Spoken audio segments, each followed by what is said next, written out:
This is gonna be cool. The topics and opinions expressed on the Dudes and Beer podcast are intended for an audience of 18 and up and are solely those of the host and guests. They neither reflect the opinions or values of either the sponsors of Dudes and Beer or your mother. I mean, seriously, have you ever heard these guys? They'll talk about anything. Whoa, hey, you think they're gonna show it? They'll probably just blur it out. Whoa, check it out, Beavis.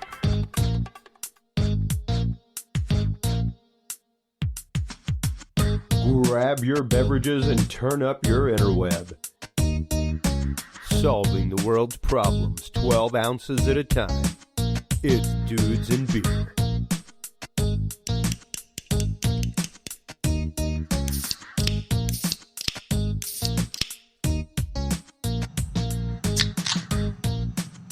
Well, hello everybody, and welcome as always to the Dudes and Beer podcast. I am Chris Jordan, your host. With me tonight in awesome Katy, Texas, is my brother Randy Jordan. How you doing this evening, bud? Hey, what's happening, y'all? Oh yeah, we are getting ready for a rousing evening of discussion, as we always have whenever we're here at the Jordan compound in Katy. Just the two of us tonight, going deep, going long on some deep philosophical thoughts here. Episode 67 tonight is actually all about, is the Federation of Planets getting ready to become a reality? Yeah. And, you know, as we see in Star Trek, not only the technology, but the concept itself. And this is all being drawn from the headlines of the UN to design global space program with Dreamcatcher spacecraft. Also the announcement that the Asgardian space colony seeks entrance to the UN as a nation. This is a colony of people that are expected to live in orbit and on Earth as well. And NASA also says that the electromagnetic space engine that they previously said was unthinkable with modern technology is actually a possibility, which will allow greater than the speed that we have. Like, we're talking, instead of making it to Mars in 18 months, we're talking about making it there in about a month. That's Something sweet. like that. It's crazy. And on the tail end of that is, of course, the bombshell release from WikiLeaks about Edgar Mitchell apparently telling Mr. Podesta here in the United States that the Vatican is aware of the existence of benevolent alien intelligence, and they want to help us attain free energy. So we're going to coalesce all of this together with the concept of the Federation of Planets as proposed by Gene Rodenberry in the awesome show Star Trek, and whether or not that is going to be a reality within at least our lifetimes, within the next 30, 40 years. So when we come back from this message from our sponsor, we'll get into that and more.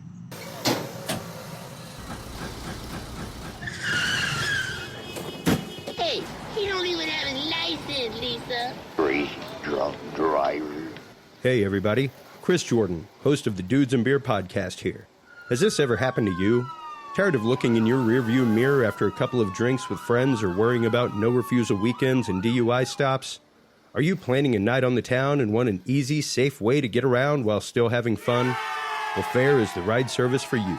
Simply download the easy-to-use and free Fare app from the Google Play Store or iTunes Marketplace and use promo code DUDES10 every time you ride with Fare to save 10% off your ride. Have a Fare driver you liked riding with?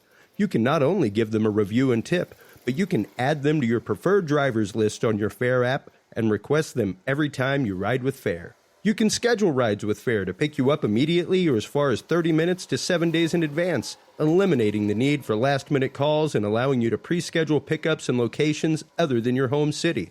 Perfect for those traveling for business or for fun.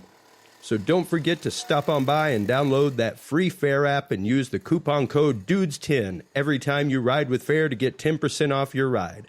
That's right, don't forget the coupon code is DUDES10. So be like Dudes and Beer, everybody.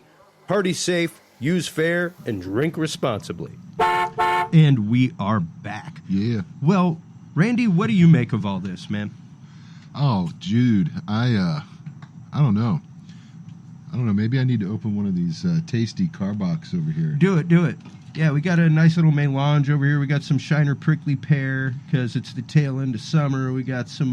Don't tell Megan I got that because she bought all of them that was at the store. Oh yeah. Because that's her favorite. So. Oh yeah, no, prickly pear is the bomb. I stole 2 of those. Actually, I'm going to drink one of her prickly. I'm pears surprised that she didn't come and steal it. I'm surprised that it has not become a regular year-round brew so far. But now, by the time this airs, and I'm going to just go off on this real quick because we're drinking all Texas brews right now. Yep.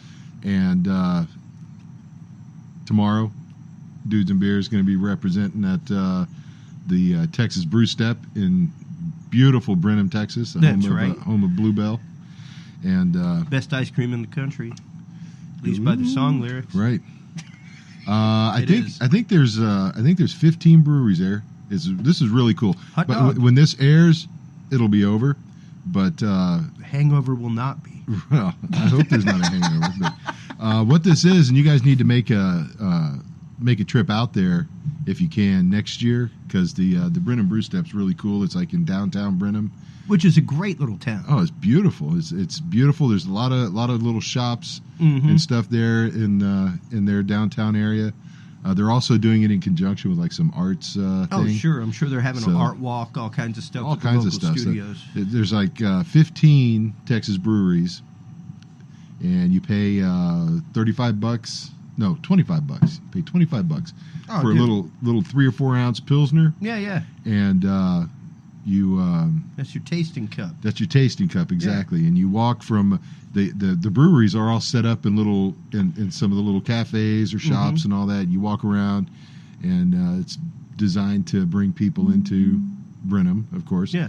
And but for your $25, you get to walk around and taste to your heart's content from 3 till 7. Yeah, right. It's sweet. Go check it out. It's a lot of fun. My lady and I went last year. We had a blast, so we're going back tomorrow. Great. So here's for Texas breweries. That's right. Texas Brew is awesome. Absolutely. And that's what this show's all about. We love Texas beer. We love beer in general. But there has become such a live, awesome brewing scene in Texas. It's taken over by storm, and it's absolutely amazing living in Austin. It's really the epicenter of a lot of it. That's going on. It's like I hear about new breweries or brew houses or brew pubs opening up almost weekly. Right. It's insane. And the rate of growth is just exponential, which brings us directly into the topic. Right. Oddly enough. Get back to the topic of exponential growth. Well, and the concept of Moore's Law and exponential growth in technology and knowledge, everything. Right. And just the fact of if this stuff exists, we're going to find it eventually, if we haven't already found it. And we've covered that before. Right. But really what we're talking about here is the whole concept of the Federation of Planets and the whole inception of the Federation of Planets, which was really kind of the concept of an intergalactic UN. Right. Which, if you, oddly enough, what brought this on was us seeing that article talking about the UN making a UN space program and all that kind of stuff. And I was like, oh, well, you did, of course, see the article the other day about the Asgardians that are seeking to become their own interplanetary nation, not interplanetary, but extraplanetary nation. Right. A colony of people, they're saying 100,000 people or more living both in orbit and on ground, because, of course, there's gonna have to be ground control, ground support, everything else. And we'll get into that. But the overall thing, yeah, I think it's awesome. I think and it's really, I'm glad to be talking about this while the rest of the world is going crazy over Trump and Hillary and, exactly, and stupid elections. I mean, as much as I feel about this election, it's almost like looking at a mosaic through a microscope, Yeah. And you've got this beautiful mosaic, you've got this beautiful planet, you got beautiful humanity, you've got cultures upon cultures of all kinds of history, and a universe of possibilities out there. And we're concentrating on what? We're focused in like a freaking laser on 11-year-old audio, 11-year audio grabs and deleted emails and all that stuff. Is that important? Yeah. Yeah, it's important. Is it relevant to the future of mankind? No, not really. And, there's not a damn thing I can do about Donald Trump or Hillary Clinton. No, not really. Even with my single teeny little vote, there's not a damn thing I can do about it. So, but what I can do is look at articles like we're going to talk about tonight and concepts like that, and go, you know what, we're made for a lot more than this crap. You know? Yeah. Oh yeah. No, we're made for much greater things. I think we've got exactly such awesome potential and such mind blowing things that are at our fingertips. Why are we? Why focus on that? So no, I'm glad to be talking about this. I think we've got. We're on the cusp. We're on the cusp of reaching some really, really great things if we don't hold ourselves back. Yeah. And we don't trip over our own feet. Yeah, because we're being jerks to each other. Well, and not just that, but it's a concept that we've talked about on this show before. And one of the concepts that I originally brought about whenever I was proffering this episode was the concept of science as religion. And by that, let me kind of encapsulate that thought real quick for everybody. It's the fact that science has become so bound by what it says that sometimes it cannot see itself, and it can't see the truth in front of its own face because, well, that goes against science, and that's not really science. Like, I mean, at one point it was science and really well known that the Earth was flat until some dude Magellan said, well, I'm going to see what happens if I go over there where it gets flat and turns black. And if I don't come back, nice knowing you, dude. Deuce. But somebody's got to go over there to that little black line between gold sky and blue ocean and see what happens. And lo and behold, Magellan came back, and now we know the Earth is round. And that's science. Slightly oblong, actually, not truly round. That's real science. Hence the wobble to our axis. Right. But yeah, I mean, it's one of those, when you get to a point that you say you know it, even the old school philosophers will tell you that whoever says they know everything is the greatest fool. Right. You're the one that will be deceived eventually. You're the one, because you are so blinded by what you quote unquote know, that you're not willing to have the open mind perspective to let another part of that invisible spectrum of light that makes up white into your scope of view. Right. Well, look at it like this. Science is no different than any other human endeavor. Science is just like the medical field. Yeah, of course, medical field is science, but everybody's got their specialty, and every specialty's got their pet theories, and every pet theory has got its own funding that they're being paid to investigate. So that's what you're going to concentrate on. That's what you're going to hold to with fervor, almost bordering on religious fervor, to the point where, a biologist or, anyone in some technical field can be as fervent in their pet theory or in their theories as any fundamentalist preacher of whatever stripe. Absolutely. And they'll sit there and bang on desks and say you're wrong, and when another field over here is saying, you know what, you're jacked up, that's not right. Yeah, you got problems. You're incorrect. Yeah. So that's what I think.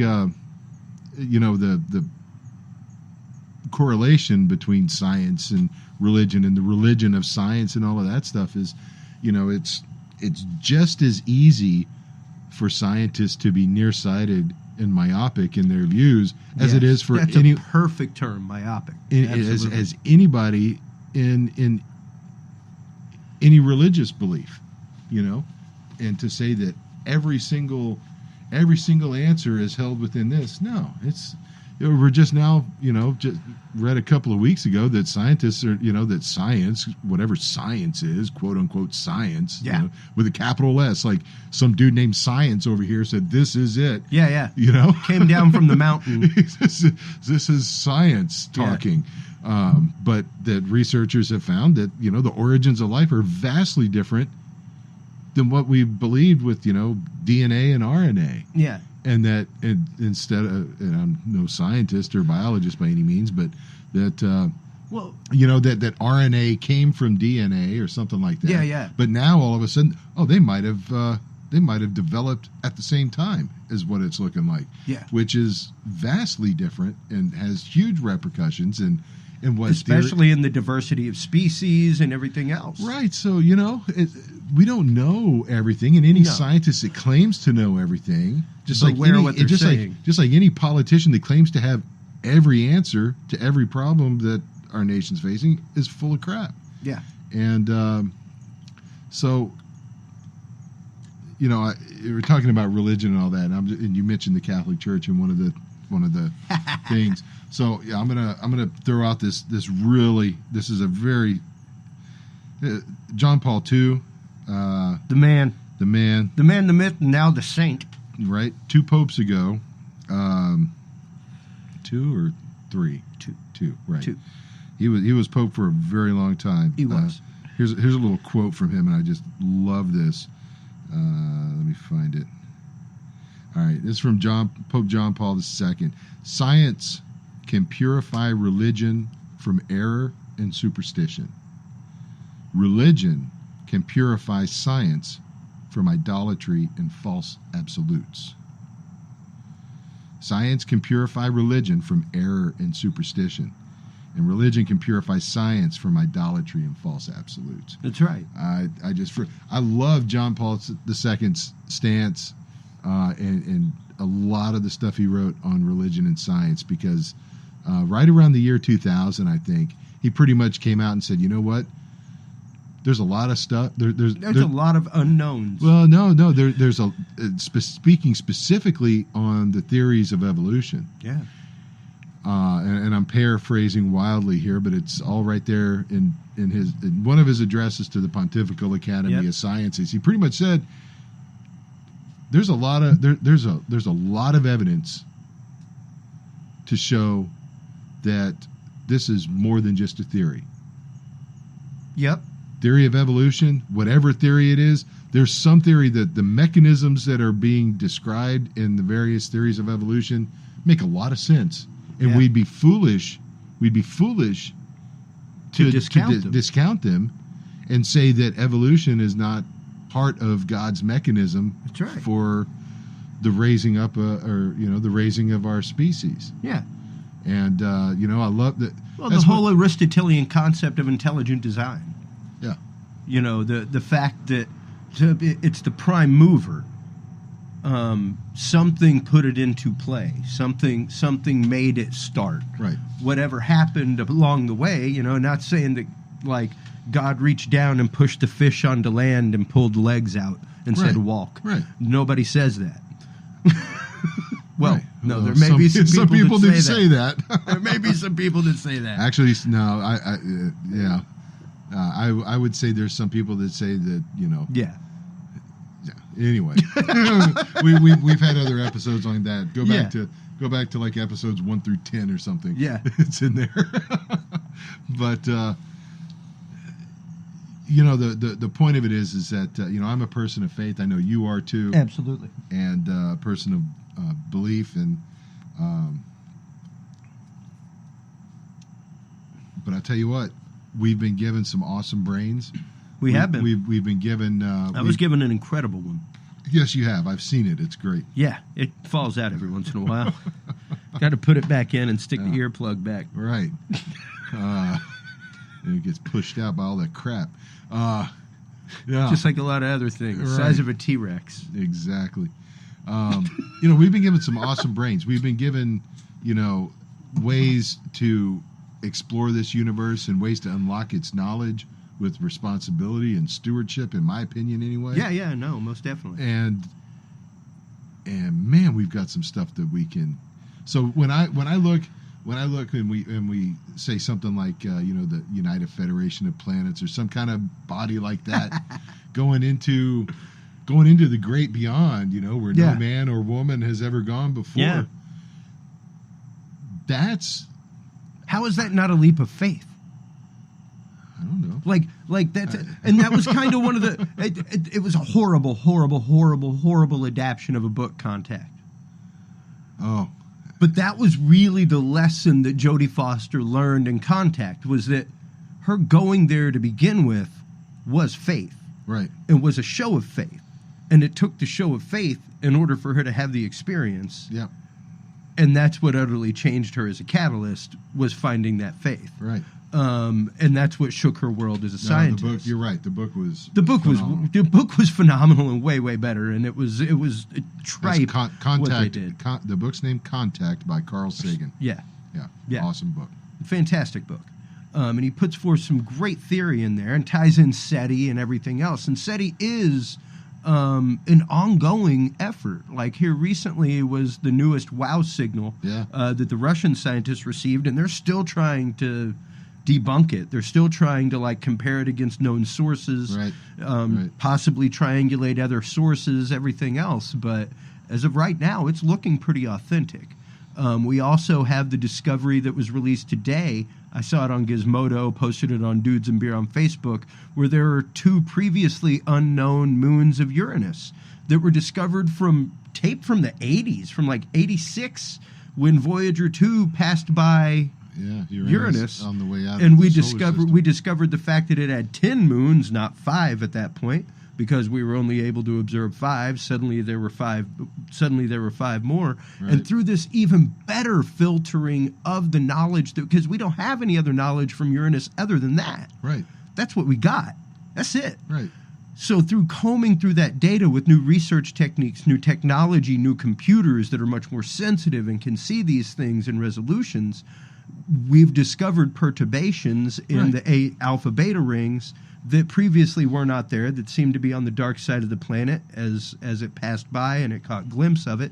And there apparently are 2 new moons that were found. Well, and see, that's the neat thing, I think. It just occurred to me, between religion and science. Okay, religion, you've got your holy books.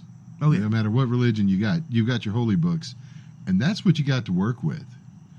And I don't know, maybe there's some correlation between these two as well. But you got... Well, it's just like science. It's interpretation of data. But, yeah. It's the person's interpretation. Somebody else could look at that perturbation and see something totally different. Right. Well, and then you've got, like you said, you've got data that was collected. It's been sitting there for 20 or 30 years. Yeah. And nobody's had the tools to interpret that data yet. Exactly. It took 30, it's like Voyager's just going through there with a freaking seine and sucking up all of this stuff, this big net, just gathering up all this information. And we're just now figuring out how to read it. High five that shit. Okay? Damn right. Because that's exactly the point. That's exactly the point. Had we just accepted the fact, had nobody said, you know what? With this new research technique, with these new data gathering techniques that we have, let's recomb through this data, right, which is millions of parses and packets of data to go through, and let's recomb it and see what else maybe we missed. And sure, lo and behold, there's 2 moons, a couple more moons out there. Couple more moons.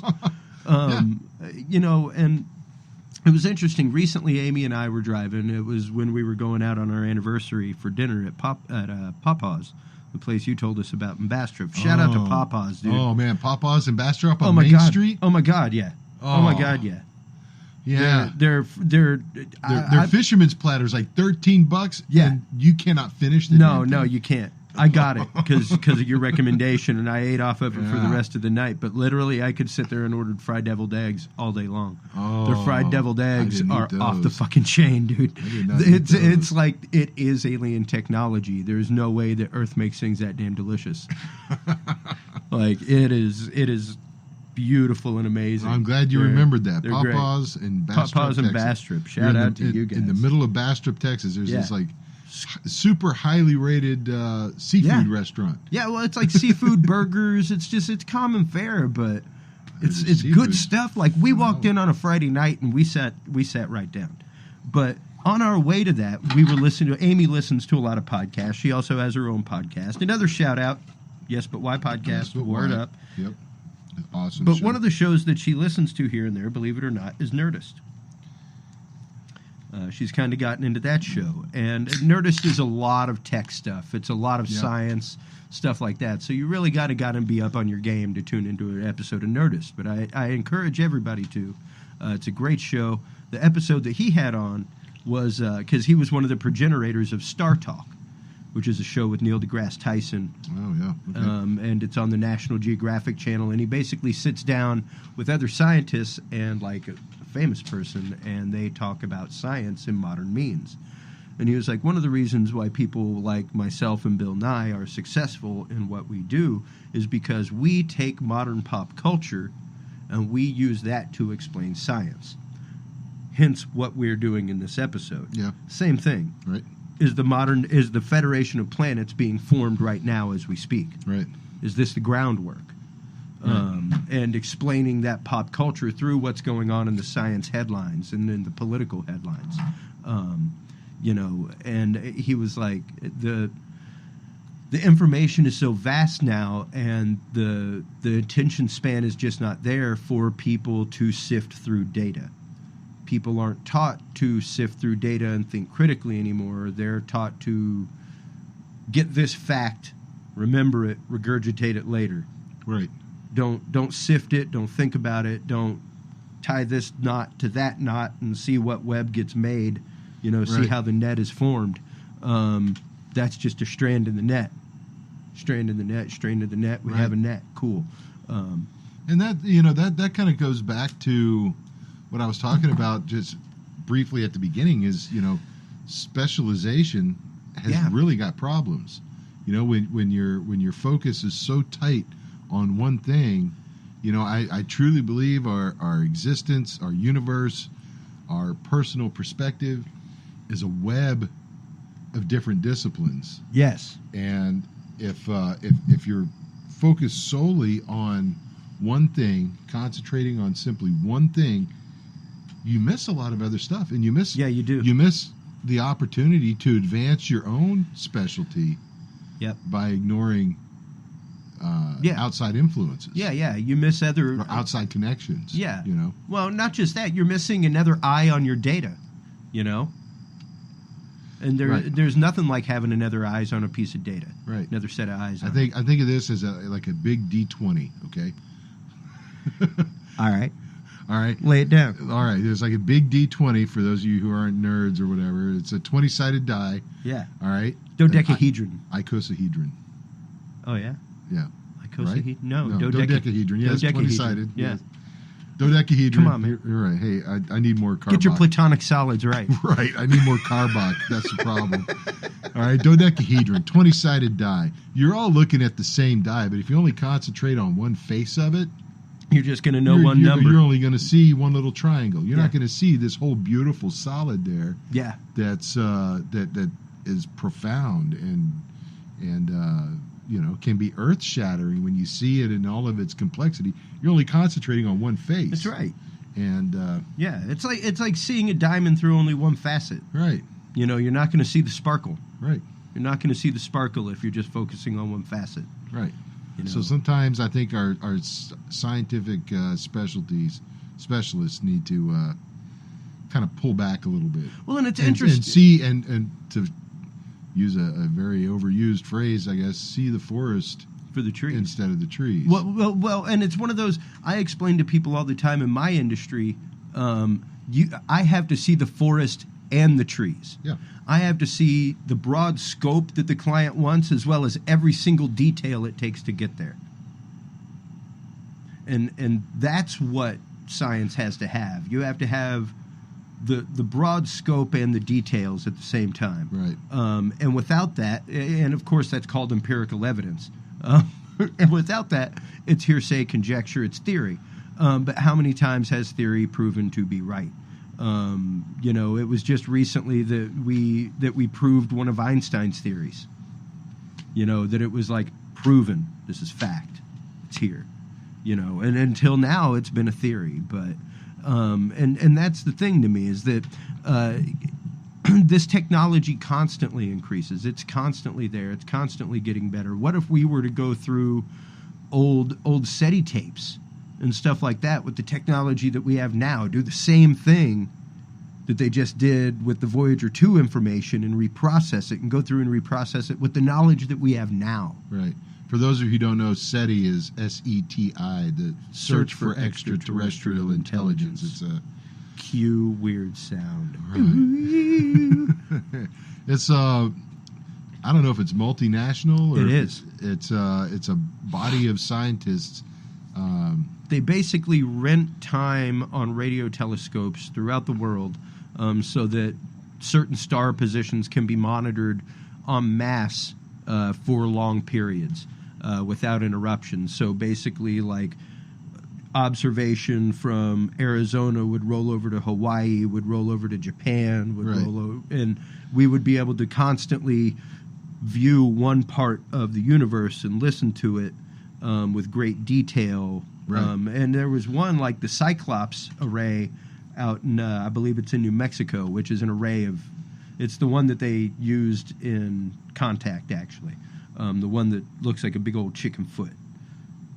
And it makes kind of a broken peace sign, like a Mercedes symbol. Oh, that's, it's called the Cyclops. But is that the one in Arecibo? No. Arecibo, until the recent construction in China, was the largest single dish radio observatory. Yeah, and like the one in China is like 5 times bigger. It's 5 times bigger than Arecibo. It's friggin' immense. It's immense, and part of their and that's awesome. And Go part China. of their founding is like, it's not like Arecibo was, where it was like, oh yeah, we'll give you this pittance of time every day. They have reserved a block of time for that search. Well, yeah. I mean, and that's where, like, you have to think, someone as closed off as China, someone politically as closed-minded as China. I mean, good God, they just lifted their one-child policy because they finally did the metric math and realized they need more Chinese. Well, they realized by metric math that within 15 to 20 years they will no longer have a labor force that's trained and able to do stuff. So we need to start breeding more. Right. That's how this works. It only makes sense. Well, they got a lot of land. But they've actually locked out a sector of time on their dish to specifically search for these signals. And it's interesting because there are people that are literally devoting their life to that. Right. And they're being called crazy. And I wouldn't necessarily call it crazy. I call it no less crazy than somebody that is studying the life cycle of a star. Yeah. We have to, we have to search for all things. 20 years ago, people would have called you crazy for saying you could control a drone with your mind. Yeah. Okay? Yeah. They would have said that's something purely out of Star Trek or Star Wars. Yeah, absolutely. Using the Force to move stuff around. And we've got the technology now to move electronics, to move machinery with the power of our minds. You know that there is an actual Star Wars Force trainer, right? Yeah, I saw that. That's pretty slick. It actually reads the alpha waves in your brain. Right. And you have to keep the ball within a certain level, just like a breathing test at the doctor. Right. But you're using your mind to do it. So whenever you're talking, things like that always bring me right back to the friggin' movie Toys.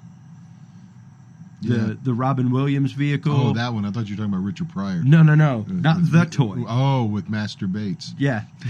Yes, exactly. Exactly. What a great thing to name a 10-year-old kid. But yes, Toys. Okay, yes. With Robin Williams. Yeah. Where his dad owned a toy company. He was like the Willy Wonka of toys, you know. Right. And Robin Williams was like the madcap genius son who was going to carry on the family's vision, but his older brother, I want to say he was adopted, and his other adopted brother, Cuba Gooding Jr., if I'm not mistaken, was in the military, or maybe it was LL Cool J. It may have been LL Cool J, actually. Nice. I think it was LL Cool J.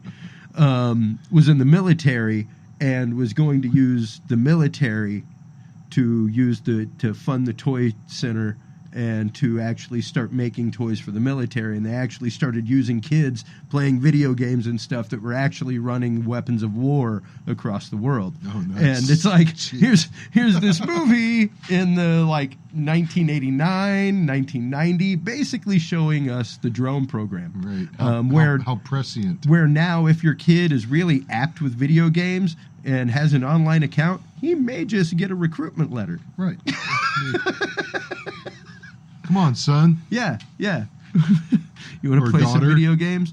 But the technology military is needs there. you. The technology is there. We've had fly-by-wire technology for years. We talked about it in episode 66 last week, where we were talking about humans that have controlled computers with their brain. Right. Wetware is real. Right. You can be implanted now with stuff. It's only getting better.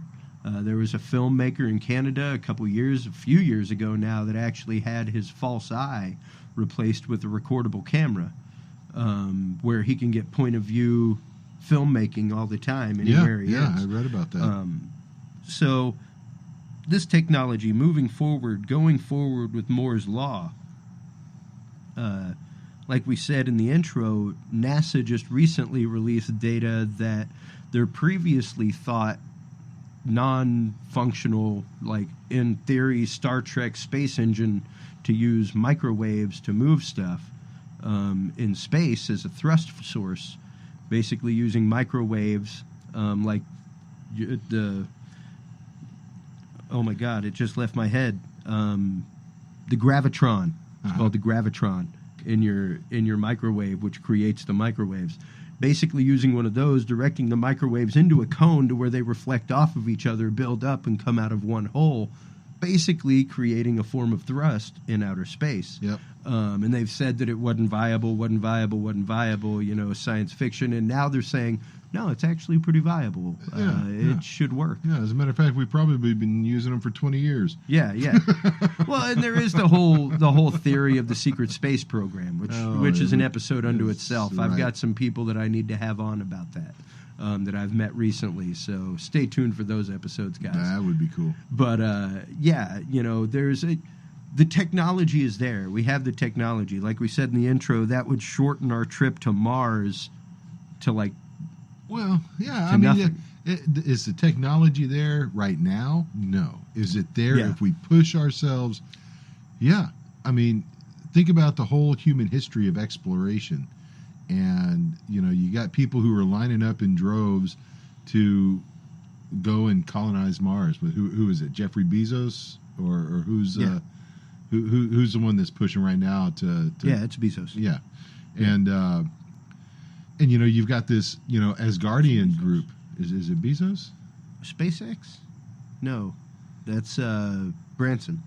Okay. Branson with SpaceX. SpaceX is the one that said that we're going to have the mission to Mars. It's a one-way trip. Sign up. Right. And their seats are full. You know pretty what? much. Do it. If that's if you feel called to do that, Somebody's got to do it. somebody's got to do it. Right. Somebody's got to do it. Somebody had to ride over on the Mayflower. Somebody had to ride over on the Nina, Pinta, and Santa Maria, and they lost a shitload of people. Yeah. And They didn't land here. Right. I'm not saying. Let's just get that part of science right. Right. I'm just saying that Somebody had to do it. Somebody had to do somebody it. had to do it. Marco Polo had to find out about the trade routes. Right. And find out if there was a shorter route. All that stuff. It's in our blood. It's part of our humanity. Doesn't matter what nation or whatever you're from, and which I think leads right into this group of people that are, The Asgardians. Yeah, there was a press release or a press conference in France on the 12th. Yeah, just this last Wednesday. Right. Just a couple of days ago, where I forget the dude's name, but go to Mr. Hard to pronounce. Right. Let me pull that up here. Who will be my fearless leader? I am going to go online, people, and I am going to register to be an Asgardian. I'll probably be an on-the-ground Asgardian working in some kind of data collection or, I'd probably make promo videos, actually. I'd be part of the Asgardian propaganda machine.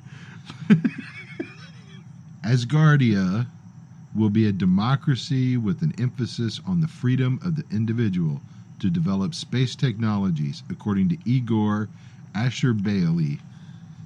Asher Bailey, that sounds probable. Asgardia Project team leader and founder. People can now apply to be selected as one of the first 100,000 citizens through the nation's website, Asgardia.space. Go check it out, people. Asgardia.space. Asgardia.space. You too can this be is, one of the first. What's that source? This is on space.com. So you know it's legit. This is legit. This is legit. This isn't like the. It's not the National Enquirer telling us about This it. is on space.com. We aren't telling you to go out and you know who I want us to sponsor? You know who I want us to sponsor? The realty company that sells property on the moon.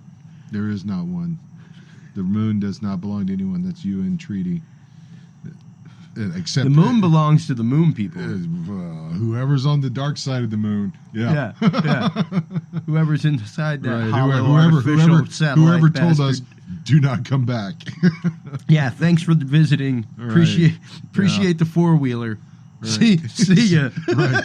Thanks for the new toys. Yeah. You guys, I don't know. Ask Edgar Mitchell. Well, he probably knows. Exactly. And he was one of the people, 6 man to land on the moon. We can go ahead and get into that a little bit. All right. Because WikiLeaks has been all over the news lately, of course, right. because of the elections and stuff like that. Well, and John Podesta, too. He's a John Podesta as well. Advisor to Hillary Clinton's campaign. Yep.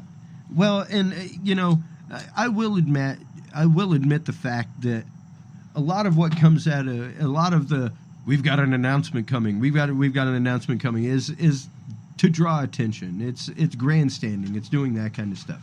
But whenever they just leak something, whenever they just put something out there like what they've done with this, and granted it's from the Sun UK, which puts out some good stuff, believe it or not. But it basically puts forth, which Edgar Mitchell is no stranger to disclosure.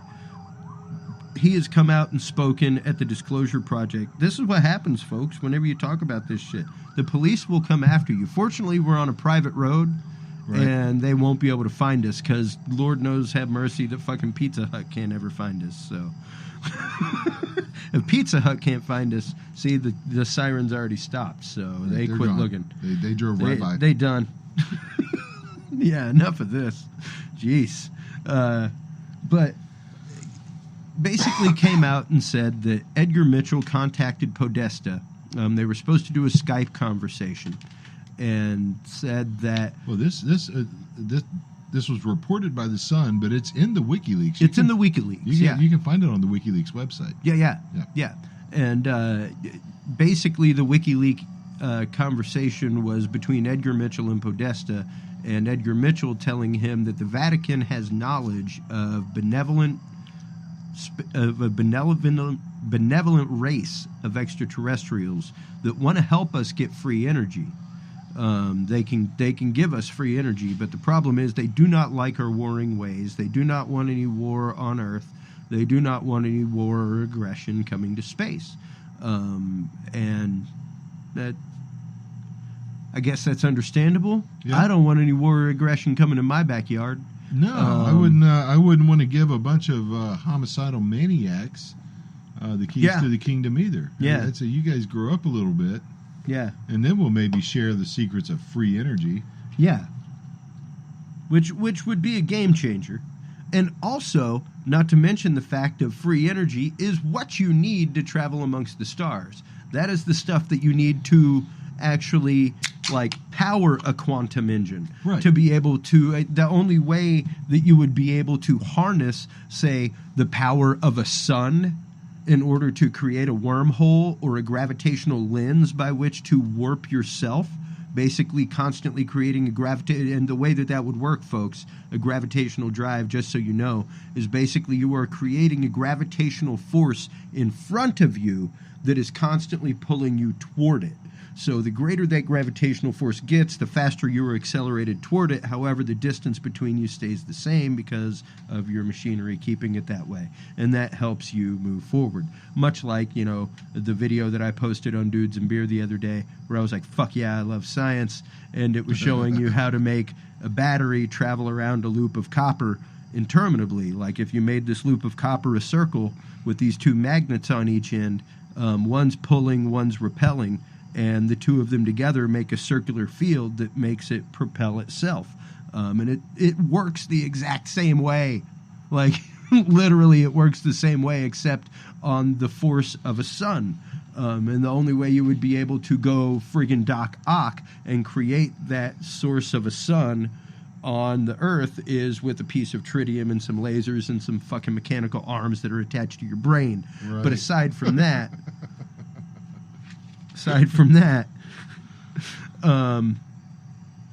this would bring us there. This the concept of free energy would basically mean 0 point. You put nothing in and you get something out. Right. Well, it's the concept. It's limitless energy. Tapping into essentially the energy of the universe. Yeah. The energy that's sitting there all around us, dark energy, whatever you want to call it. Yep. You know, it's not coming out of a turbine, not coming out of a solar panel or anything like that. This is the very energy that holds the universe together. There was some dude that they killed that talked about that. Oh, I think his name was Tesla. oh yes, yeah, yeah. Allegedly, Allegedly killed. Allegedly. yeah. But interesting Well, the you way know what? his I shit read- keeps on coming up. You know, I in read a thing modern about science. I read The a wacko. quote, and I'm not going to look it up right now, people. You can look it up yourself. But Nikola Tesla, Yeah, do your own work. Shit. I just read this today. I mean, it was an awesome quote, but basically said, you know what? Human beings will eventually get to the point, and it's our destiny to get to the point where we receive our nourishment not from eating food, not from drinking water. We will evolve or advance, if you will, to the point where we are drawing the energy that's needed to sustain us just From the outside world. from the environment around Yeah. us. We will osmosize the we will energy just that we need. soak this stuff up because the energy's sitting there. And anyway, you know, Yeah. the whole thing of 0 point, and you know, according to Edgar Mitchell, these aliens that are, you know, based on the moon and all of this stuff. Who knows? Yeah. That'd be sweet. That'd be, you know, awesome. These benefactors that are sitting there just waiting for us to get to the point where, We're done with our foolishness. right, we're Ready for enlightenment. we're above grabbing vaginas and deleting emails and focusing on all of that minutia, and ready to really get into the stuff of the universe. Something greater. Right. Yeah. Something better than that. Well, and that's just it. And that's something that it goes into all facets. It goes into, we talk about it on the show all the time, man. Just the concept of accepting something greater than yourself. This hopadillo is greater than myself. It is. This hopadillo is badass. I've known you literally my whole life, and yeah, it's greater than you. No, it is. It really is. Thank you, Carbach Brewery. But I mean,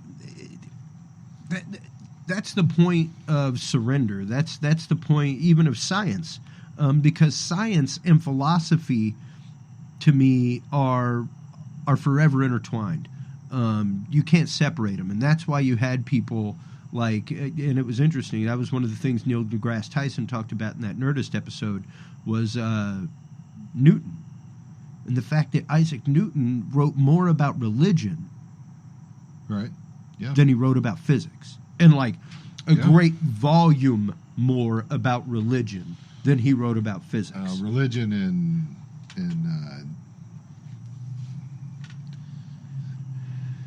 Religion, philosophy, yeah. Esoteric. Yeah.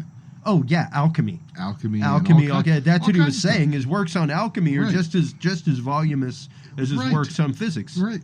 Absolutely. But at the time, alchemy was considered a science, an arcane science, but a science.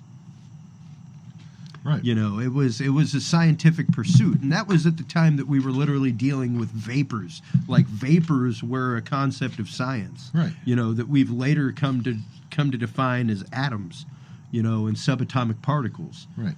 And just quarks and like subatomic particles. Yeah, we've got new words, we've got new concepts to describe. But it's no less, and it's interesting because one of the people that you introduced me to was Piers Anthony, and the whole world of Xanth. I was thinking about The him whole world earlier. of Xanth is straight up built around the concept of here is the world that we live in 1,000 years from now, where science doesn't exist.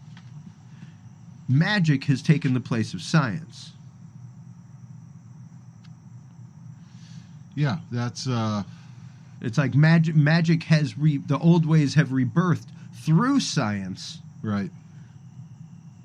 and it's back, and it's a great world. It's a fantastic, you know, On a Pale Horse is the intro into that. But No, that's a whole different series. That's incarnations. Incarnations, yeah. Incarnations of immortality. You're thinking of. Okay, yeah, that's the series I'm thinking of. Yeah. That is the birth into not Xanth. Right. Sorry. No, that's and you know, but that's because it was the great Arthur C. Clarke. I'm going to paraphrase his ass too, who said that, you know, any civilizations, you know, high technology will advance to the point where it's indistinguishable from what we might call magic. Yeah. You know, Yeah. where you can move machines with your mind. Yeah. And stuff like that. Okay. Yeah. Jesus, think of what we're going to look like 20 or 30 years from now. Yeah. Okay. I mean, if we can sit here and move robot arms and robots and drones and all that stuff with just a thing that's attached to our head, what happens when there was go Google it up just a week or two ago, where scientists have now started to they've focused in on the genes that are responsible for intuition. Yeah. Okay, we're talking sixth sense here. Sense. Yeah. Okay. No, we're the genetic markers for a legitimate extra sense. Yeah. Other than touch, smell. Welcome to the taste. mutant registration program, ladies and I gentlemen. mean, this is stuff that's real. This is straight fucking X-Men storyline shit. Straight up, like the comic book guys should be here. Shout out, boys. What's up, Confucius? Yeah. And Fresh. Confucius? No. What did we say? Cletus. Calculus. Calculus. Yeah. No. But seriously, like, to know that they have actually... I didn't even read that, and I wish you'd have posted that on Dudes and Beer. Whenever you see that kind of shit, post it on Dudes and Beer, dude. Because that's why I post a lot of that stuff on Dudes and Beer, is so I can reference it. Right. No. So I can. I do not lose it. Within the last week or 2 weeks, no more than 2 weeks out, that the genetic markers for scientists have proven and are zeroing in on the genes that are responsible for intuition. Yeah. And yeah, it's mind blowing. That literally, we're talking some scanners shit. And while we're concentrating on presidential debates and all of this mess over here and scandals this and scandals that, this is the stuff that's and the thing is, we were talking about the secret space program earlier. We'll drop that, but there was Operation Stargate, and Operation Stargate existed, and it was real. And for those of you that don't know, Operation Stargate was a program used by the CIA that actually used what's called remote viewing. And, oh God, he just left my head. I can hear his voice on Coast to Coast right now in like 1999. Oh. And I remember I ordered that friggin' VHS tape, dude. I'm sure I have it somewhere in Mom's garage. I know you're talking about this. His name's on the tip of my brain. It's on the tip of my brain. But literally, he was part of Project Stargate, and the CIA legitimately used people who were called remote viewers, and it was using the concept of intuition and the concept of the hive mind, and that we are all connected, right? And that you can extra-locate yourself. You can I did it for a long time doing dream work, going to sleep with an intention in my mind, like I am going to search for this answer in my dreams tonight. And you'd be amazed where it leads you. But these guys literally would be given an envelope of something that they knew nothing about, Right. and then be told to look at the information in the envelope and then draw or describe what they saw. Right. This is psychic warfare that was going on between Russia and Russia the and the US. United States in Yeah. the 50s and 60s. Yeah. I mean, it's classic. A lot of people think that's just goofball conspiracy theory crap. It's It's real, It's and there real. was millions and millions and millions of dollars put into the program whenever it was done, and it just and we'd be foolish to think it was ever done. why is that? Huh? Because I'm Being facetious. no, in a way. I mean, I'm pretty convinced that the faculty is there, and if the Yeah. faculty is there, why would they stop? It's, Yeah. It's like having an open tap to the enemy's data. Why would you shut it off? I don't think that if that was something viable that was going on, why would they ever quit? They wouldn't quit. I wouldn't think that they ever did quit, quite honestly. I mean, it's just like we were saying today whenever we saw the headline about, upcoming cyber attack on Russia. Right. That was a headline, folks. That was literally a headline, CIA to well, yeah, it's, operate well, cyber attack on Let me Russia. find it because I Yeah. think it's the headlining. I think it is the headline thing on the Drudge. Drudge Report. I think it is. But literally, like, you put that stuff out there, and it is to play a psychological game. But this was technology that they viably put money into because they saw the use of it. They saw the viability of it. Now, the program was discontinued. It was dropped. Yeah, this is on NBC News, and it was on Drudge. It was the headline on Drudge a couple hours ago. Yep. It's not now, but CIA prepping for possible cyber attack against Russia. Right. Yeah. Why would you advertise that? Yeah, why would you let them know that? And why would if you're planning to anyway? Like Yeah. you said, it's a whole psyop thing. Yeah. And here's the headline right here. You can read it. It's actually from last year, from Newsweek. Meet the former Pentagon scientist who said psychics can help American spies. Right. Yeah.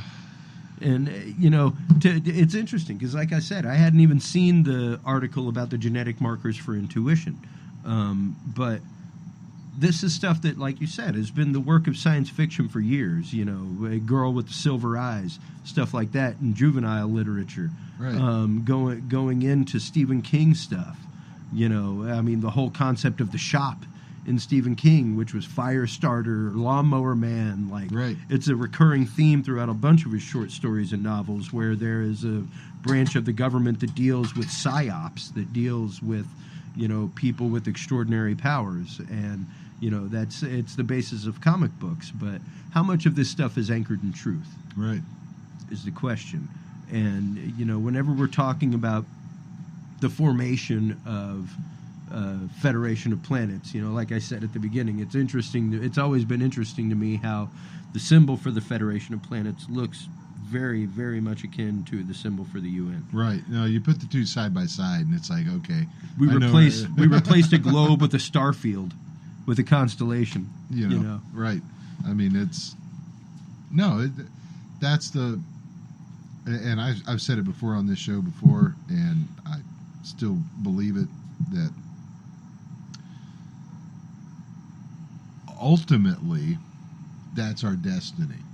Yeah. If we can transcend above all the pettiness, it's going to require, just like the Federation of Planets, before the Vulcans, until we kind of elbowed our way into it, into helping create it, according to the Star Trek Lore, lore. They were sitting there waiting for us to mature Yeah. and gain a little bit more rationality as a species. And we were instrumental in creating that. Earthlings, I mean, Yeah.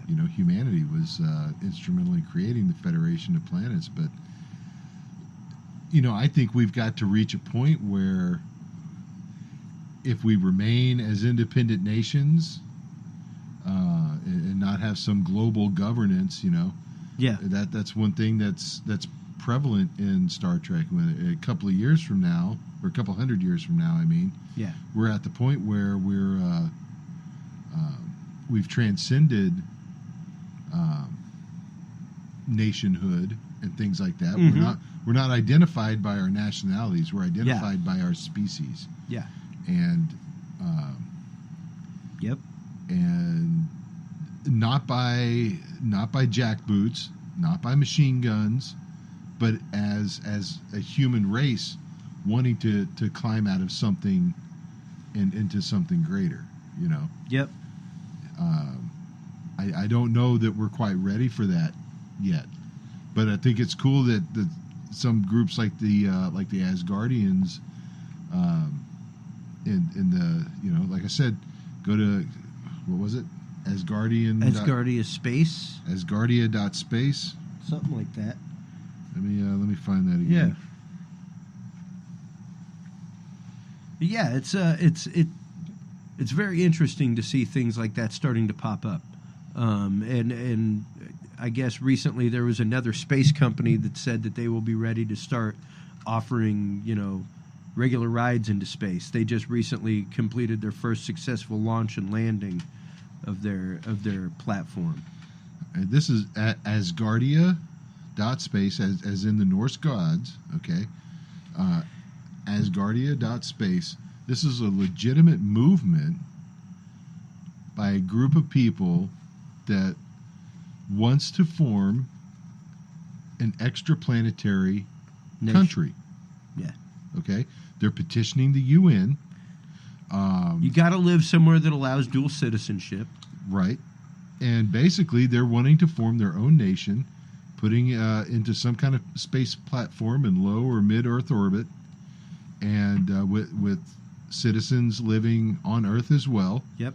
To, like you said, be 100,000 plus, but infrastructure on the ground. Right. Yeah.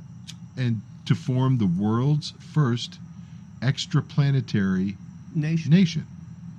And I'm saying, freaking A, go for it. Yeah. There's only one way we're going to get past all of this stuff, and that's to try. Yeah. And well, and it's interesting that you say try, because we were talking about Nikola Tesla earlier, and my brain just looped as to where I was going earlier with Nikola Tesla.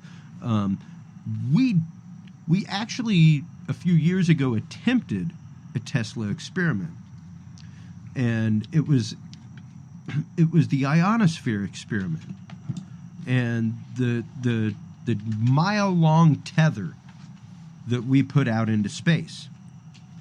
And it was literally an experiment done from the International Space Station, and done by, or not from the International Space Station, but done by this space shuttle, where they released a tether into the ionosphere, basically to drag across the ionosphere and gather energy as a possible source of energy for satellites, space stations, all kinds of stuff. And what happened was this tether broke loose from the space shuttle, and when it broke loose, there were all kinds of little round objects that popped up around it that were absolutely phenomenal and amazing, but tons of them. And by the known size of this tether, these objects are large. They're huge, like because this thing's a mile long. right. So to see them in their glory and around the thing is more than interesting. I think I've seen the video of that. Yeah, it's pretty wild, and that's one of the Tesla experiments that they tried, because they were trying to gather the energy of the ionosphere, Right. like what he talked about. And one of the other concepts that they've talked about is actually putting a solar base on the moon and wirelessly transmitting the power back to Earth. Right. These are all technologies that now are within our reach. They were utter science fiction at the time that Tesla put them out. He did some amazing work. He did some crazy stuff. Like he caused earthquakes in Colorado doing right. the experiments that he did. Right. Shortly before he was shut down. And he built the huge antenna, of course, in New Jersey with intent of providing free electricity and transmitting power from there as a base station to receivers. And there's been the whole concept. And let's just remind our listeners that this was like a freaking 100 years ago. Yeah. Okay. Yeah. This was shortly after Enrique Fermi and the invention of the radio. This was over 100 years ago. Okay. Like this was as Edison was lighting Menlo Park. All right. Shortly after that, because he worked in Edison's shop. This was before we had talking movies and shit. Yeah. This was like 50 years before that. Yeah. And this dude was so visionary that he's seeing things like inductive charging plates, which we have now. You know, just within the last 10 years, where you can place your phone on a little pad and it charges your phone for you. Yeah. Okay. Yeah. You're right. Let's just make that really clear. Yeah. This is stuff that's over 100 years old. Yeah. It's nothing that and the fact is, whenever you're talking about that, you're talking about dangerous things that you cannot commoditize necessarily without patenting that information and making sure that it all goes to one source, which is a lot of the reason, in theory, why he randomly disappeared along with all of his research. Right. But he was also doing some interesting work in the realm of other dimensions. Right. And claimed to have received messages from the other side through his radio antennas that he built, all kinds of stuff. Right. And you know, it's interesting to go into a lot of the history and work of Nikola Tesla, because that is where so much of the technology that, like we're saying, that we're getting now comes from, and it was 100 years ago. So whenever you're talking about just upgrading technology that existed 100 years ago, and bam, boom, we got some incredible visionary shit. Once again, hey, science, how about that myopic view? You know, right. We called this dude crazy and a nutball for years, and really mad genius. You know, and not on the level of like Frankenstein mad genius. Right. You know, which in and of itself, the whole story of Dr. Frankenstein is an analogy for technology and everything else. Well, it's funny you mention, and I'll leave this up to the listeners to go and do your own research. Yeah. There's a ton of stuff out there, but you mentioned Nikola Tesla and possible extraterrestrial. Oh no, most of his, he said, came from the other side. Well, that's what I mean. Okay, extra-dimensional, yes. Spirit radio, but extra-dimensional, which was Edison's final reach when he died. Like that's what he was trying to do, was contact the other side. Not very long after that, you've got the famous occultist Aleister Crowley. Yep. Who is contacting alien intelligences from alternate dimensions called LAM, L-A-M. Yep. In the 30s, I think. And then all of us, you know, whose drawing, you know, whose depiction of this being looks very, very much like the gray aliens that just happened to be popping up around 1947 in Roswell, New Mexico. And I guess maybe the connection I'm drawing here is, you know, when you've got energies being employed that break through dimensional barriers and either are attracting beings from other dimensions or attracting beings in this dimension who are going, hey, you're playing around with stuff that maybe you just don't quite understand yet. Yeah. Like Ivan Shandor. Right. Yeah. Yeah. It sparks some attention. Okay, either from the people over there or other people from here, and they just happen to show up and go, "Hey, what the hell are you guys doing?" Yeah. And when you start exploding, atom bombs And cracking the atom, and it tends to raise a little attention. But it's interesting that you brought up Aleister Crowley, because to me, there's my brother and I go wicked deep, guys. An infamous English occultist who had a lot to say. We both have spent, I would say, a considerable amount of our time in our lives, in our adult lives, educating ourselves roundly in all things. Right. Norm and arcane. I know I personally own copies of like the Keys of Solomon. I've read that stuff. To me, I've read that. I've read Kabbalah. I've read Kabbalah of the Golden Dawn. So to me, it rounds my education religiously, philosophically, and gives you a real basis as to where a lot of stuff comes from. Right. Again, I'll go back to the D20 mindset, is that there's a lot of facets to what we call truth, and it behooves us to investigate a lot of things, like we're about to see in Doctor Strange coming up next month. Oh my gosh, I can't wait to see coming up next month. Oh my gosh! But it's a fractal universe that we live in.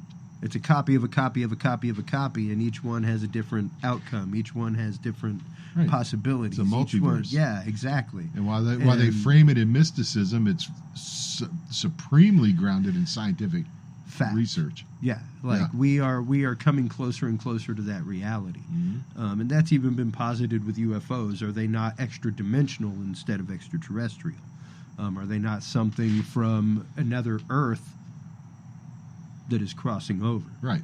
And that's just a possibility. But to me, what strikes me more than anything, especially with what's going on in the election, especially with what's going on in science right now, things like that, these trends, is, and we can get into this because I know you're someone as educated in it as I am, is the magical concept of an egregore.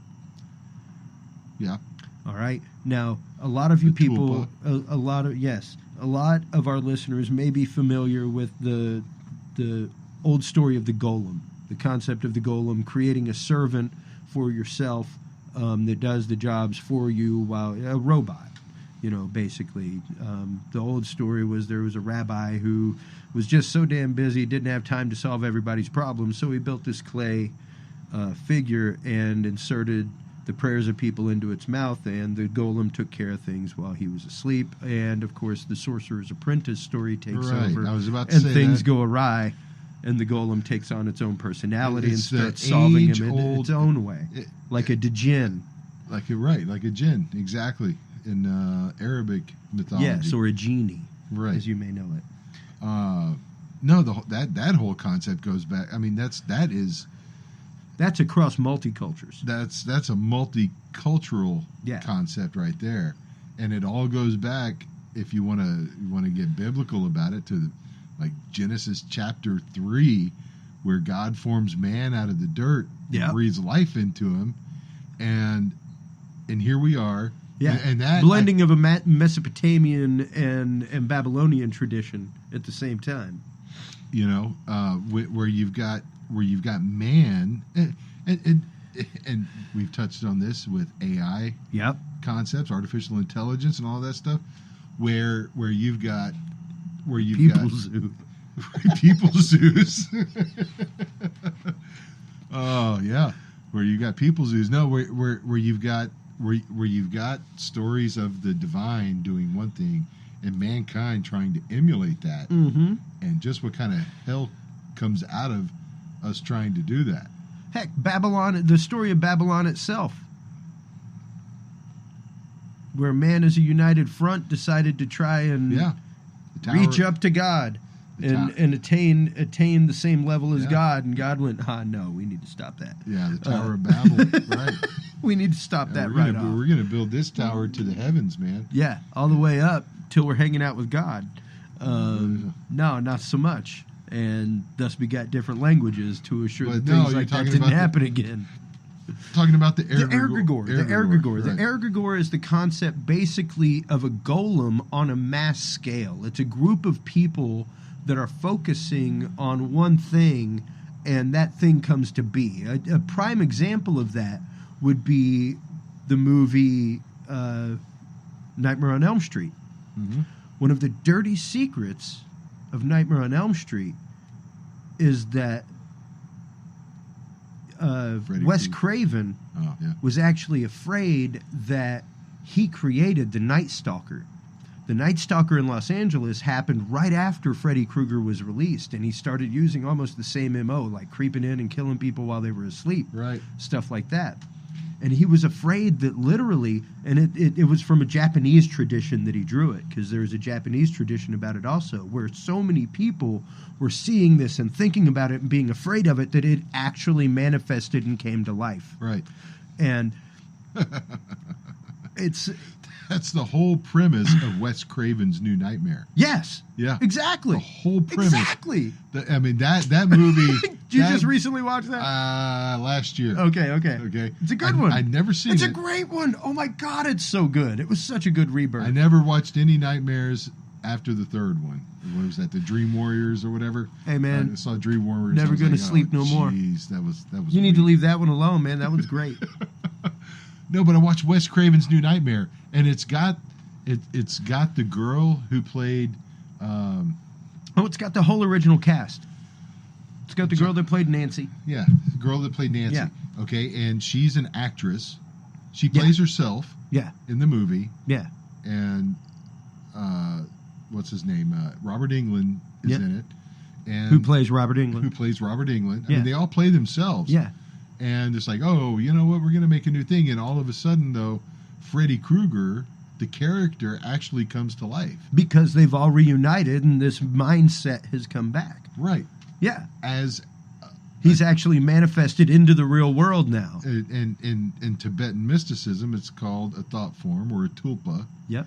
where the collective thought about a certain thing is so strong that it actually manifests in reality and becomes something that is physical, and that's what happens. Cthulhu 2016, everybody. Cthulhu 2016. That's all I can say. Right. We're living it right now. We are living in egregore. What we have been afraid of and put our fears into so much has actually manifested. So that's the, and you know, you could go into the whole thing with Michio Kaku's experiments with water and all of that. Well, it wasn't Michio Kaku. He was the one who brought that about. But it was another. I think it was Mitsuyatsu or something like that. Japanese scientists Yeah. who Yeah, You it know, was did- well, and that's just it. It was the concept of intention. right. It was what does our intention bring about in the real world? Well, and then you go to Heisenberg's uncertainty principle, where, or experiments, If it's not observed, does it exist? where, and the whole, it comes down to quantum reality, where the observer affects the physical universe. Exactly.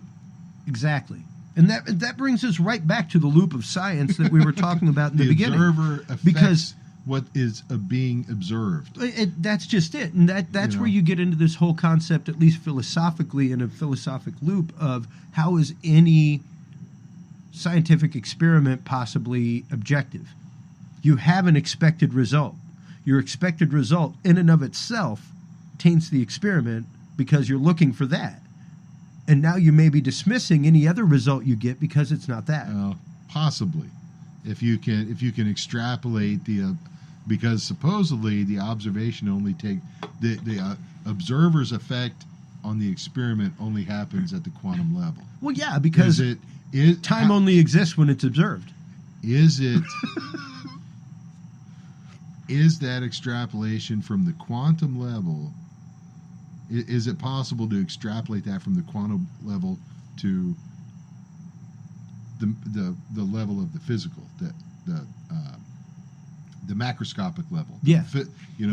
To manifest it. From the subatomic to the macroscopic. Yeah.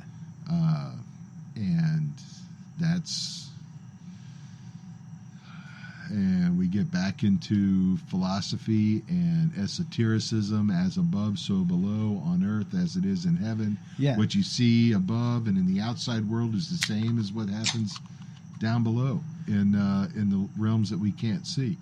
You know, it's crazy. No, that calls for another beer. It's absolutely wild, and that's just it. Like, you want this other Shiner prickly pear? Or? I'm good right now. I just opened up another Carbach over here. Okay. Yeah, I'm finishing up the Love Street and moving on to another. I'm enjoying that one. It's nice. I haven't had the Love Street yet. Love Street's good stuff. Yeah, it's good. It's really good. But to me, the concept of empirical science is a beautiful thing. But it has to be, all science has to be taken with a grain of salt, just like all philosophy, just like all deep thinking, just like all religion. Father Andy Colzo, shout out to you if you're still alive, you beautiful, beautiful human being of a Dominican priest. He was the one that told me religion's a great thing when taken in moderation. Right. When taken in moderation. And it's the same way with science. Like, you can only have that elitist point of view about a scientific point for so long before it may be proven wrong. You know, I mean, right now we're doing some crazy science on this earth, dude. Like, there is still concerns about CERN and what they're doing, and if what they're doing won't open up a microcosmic black hole, or contact another dimension, possibly. One of the experiments I was telling you about was one that was recently done, and I haven't found any results of it. It really disappoints me that Amy and I got home and did not tune into the Skype Live that night. I really wanted to watch it. But one of the experiments was the first observable time paradox, where basically they're shining a laser, they cut it off, and the laser stays on in the air for a second, and then goes off. So they're basically altering time right there in front of you. And then another one was being able to basically create a wormhole, whereby they would hit a remote in one space, and it would not affect there, but in the opposite space. And I didn't get to witness those experiments. I haven't seen any results from those experiments online yet. Right. You can definitely look up Clyde Lewis. Clyde Lewis is the gentleman who hosted those with Skype Live in their studios. I cannot remember the scientist offhand. I'm not really going to Google it. But yeah, you know, that's. Yeah, I mean, we are playing with the very fabric of the universe itself, and like I said, while we're focused way over here on stupid stuff, yeah, the universe is being unfolded right in front of our eyes. You know, when you can fire a laser and shut it off, and then it comes on again in some other part. Yeah. You know, some other remote area when the photons appear somewhere else. Yeah. Which has already been done in Japan and repeated. Yeah. So, like, that's straight up teleportation. Like we said, is Starfleet coming to life? Yeah. Like, the technology's there. Right. No, it is. I mean, and you know, 40 years ago, 50 years ago, this was so prescient, it's not even funny. I saw the other day where you can actually purchase your own Star Trek actual functioning communicator badge, where it's Bluetooth that connects to your cell phone, and you can literally... Right, yeah, I saw that. And it's a speakerphone. I saw that. And it's just like the Star Trek communicator badge. Little comm badge, right. I saw something the other day. I saw a headline. I didn't read the article, but go and look it up, listeners, because this looks freaking sweet.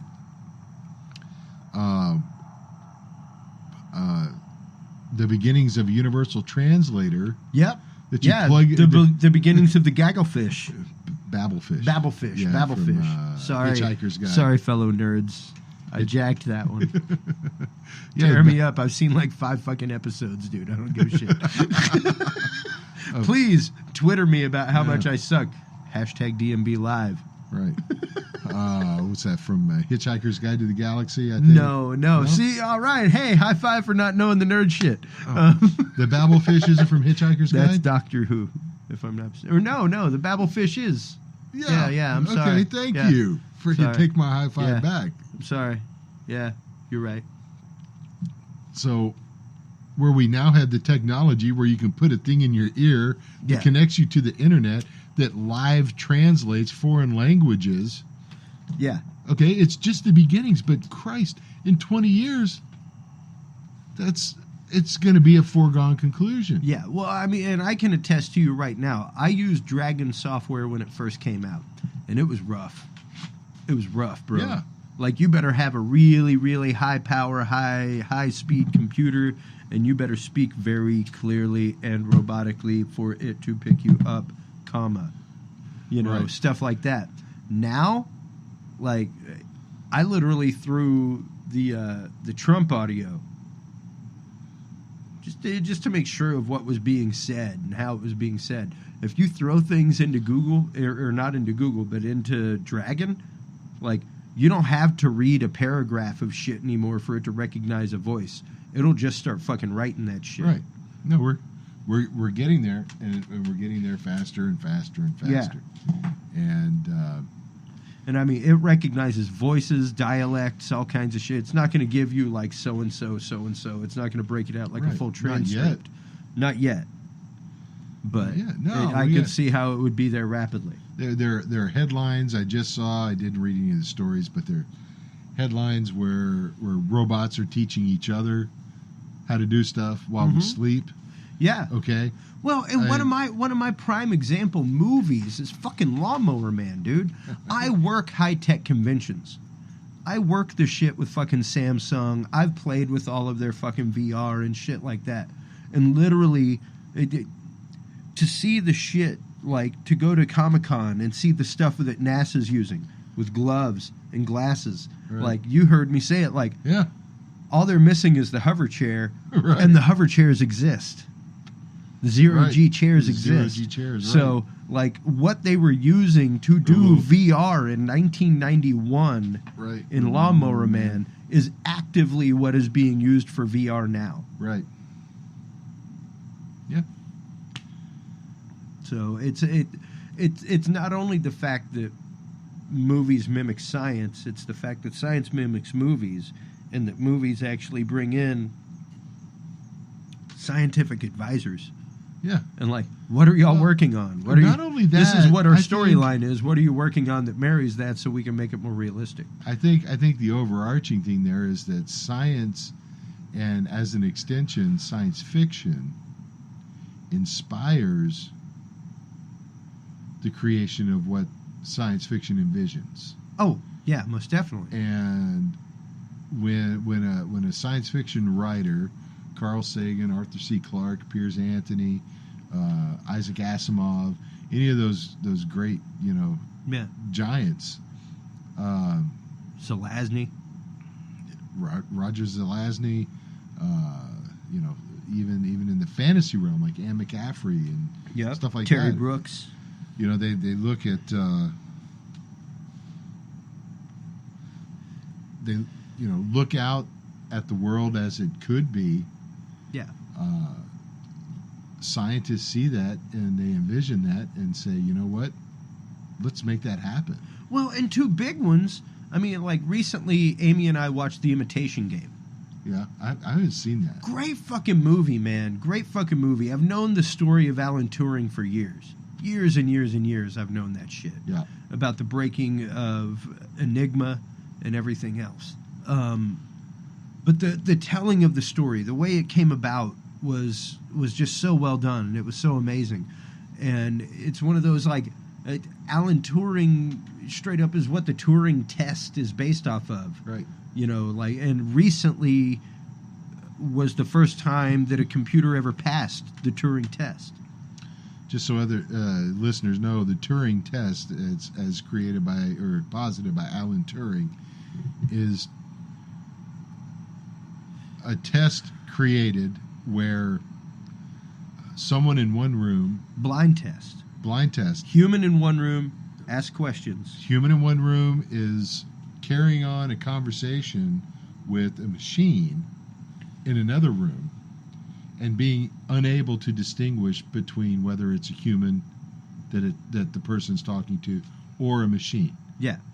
That the machine would be sophisticated enough to answer questions, ask questions, without the human being able to distinguish the difference. Yeah. Fast enough, with enough wit, with enough sharpness, with enough knowledge, with enough syntax. On the basis of its Yeah. response, being able to go, you know what, I can't tell the difference. Yeah. And recently, like within the last 6 months, was the first time that a computer ever passed the Turing test. It's been really close before. And we've had machines like Big Blue or Deep Blue by IBM, that was able to beat the best chess champions in the world. We, of course, even more recently than that, had, what was the one for Jeopardy? That was... Was it Newton? That sounds right, maybe, but I don't think recall. it is. Yeah, but anyway, the machine that beat players in Jeopardy, that was able to recall information faster than the human brain and actually beat Jeopardy champions right. At their own game. And, then we had the Turing test where it actually passed. And it's interesting. We were talking about fathers of science fiction, great people of science fiction. We talked about that in the last episode, too, with Philip K. Dick. Philip K. Dick, of course, was the author of Do Androids Dream of Electric Sheep, also known as the movie Blade Runner. Right. And in that, they use a version of the Turing test, where they analyze the pupillary response of the person as they answer questions. Right. To see to if determine if they're a replicant or not. Yeah, exactly. And, it goes on to, good God, what the hell was the movie with Harrison Ford? Oh, that was Blade Runner? No, no, the movie Replicant. Wasn't that Harrison Ford too? Maybe I'm wrong. I don't know. But there was a movie Replicant that was literally about, just like the album that I wrote for you for your birthday, Gemini. But Harrison Ford was in Blade Runner. Yeah, but he was in Blade Runner. I can't remember who it was in Replicant. But the concept behind Replicant was basically the concept of a golem. You had a replicant version of yourself, and whenever you went to sleep in hibernation, they went out and did shit in the world. And they led like an entirely different... They led the fantasy life that you didn't get to lead and shit like that. They did the fucking amazing stuff. Are you talking about the movie with...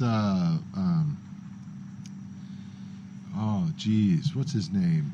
Bruce Willis. That's the motherfucker right there. Yeah. Where people are basically just chilling out in their house and letting their avatars go out and do their daily business and stuff. Yeah. While they sit in their house, they let these artificial constructs, these robots, go out in their place. Yeah. And do their business. Yeah, and Farmer Dude from Babe is just an evil motherfucker. Right.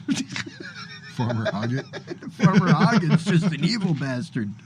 Fuck the sheep. He went into the replicant business. That sounds like the Solarians from... I think it was the Solarians in one of Isaac Asimov's short stories, one of his robot stories, where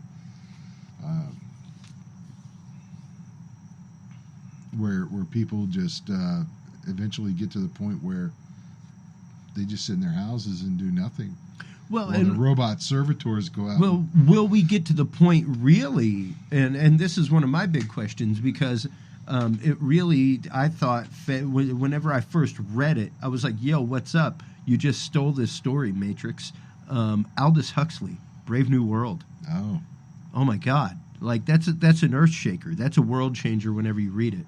And it's one of those that literally posits the concept of everybody has their assigned place in society. You're either an alpha or you're a beta. Right. And this is what you do. You either do menial tasks or you do scientific work, and you take your medicine every day to make sure that you're there and doing your work. And yeah. Well, that... God, I'm trying to remember the name of the pill because it's an actual pill. Like, it exists. Yeah. Well, that brings me to think back to, what we're talking about, this Asgardian society, you know, that's wanting to create this country, this nation that is in orbit. Kind of reminds me of Elysium, the movie with was it Matt Damon? Which is that? Elysium, Yes. where the Yes.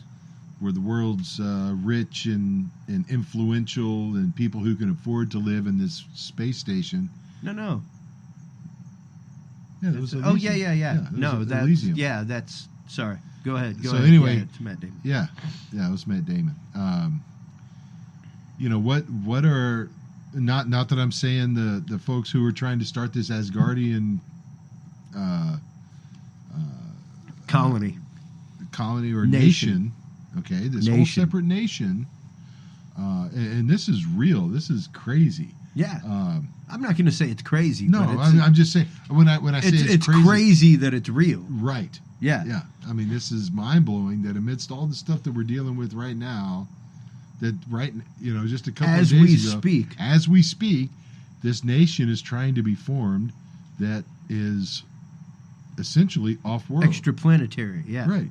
You know, their dream is to build, and their plan, not just their dream, but their plan is to build a colony in orbit around Earth and be its own independent nation.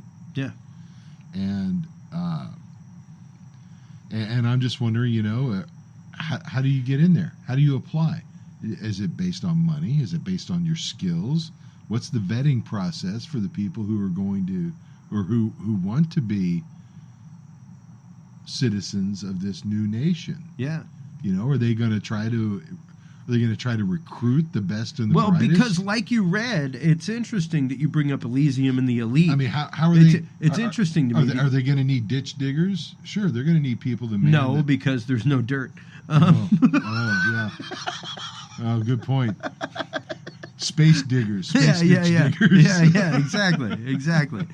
So no, they won't need that. They'll need a lot of fucking welders. Right. They'll need a shit ton of welders. Need a lot of welders.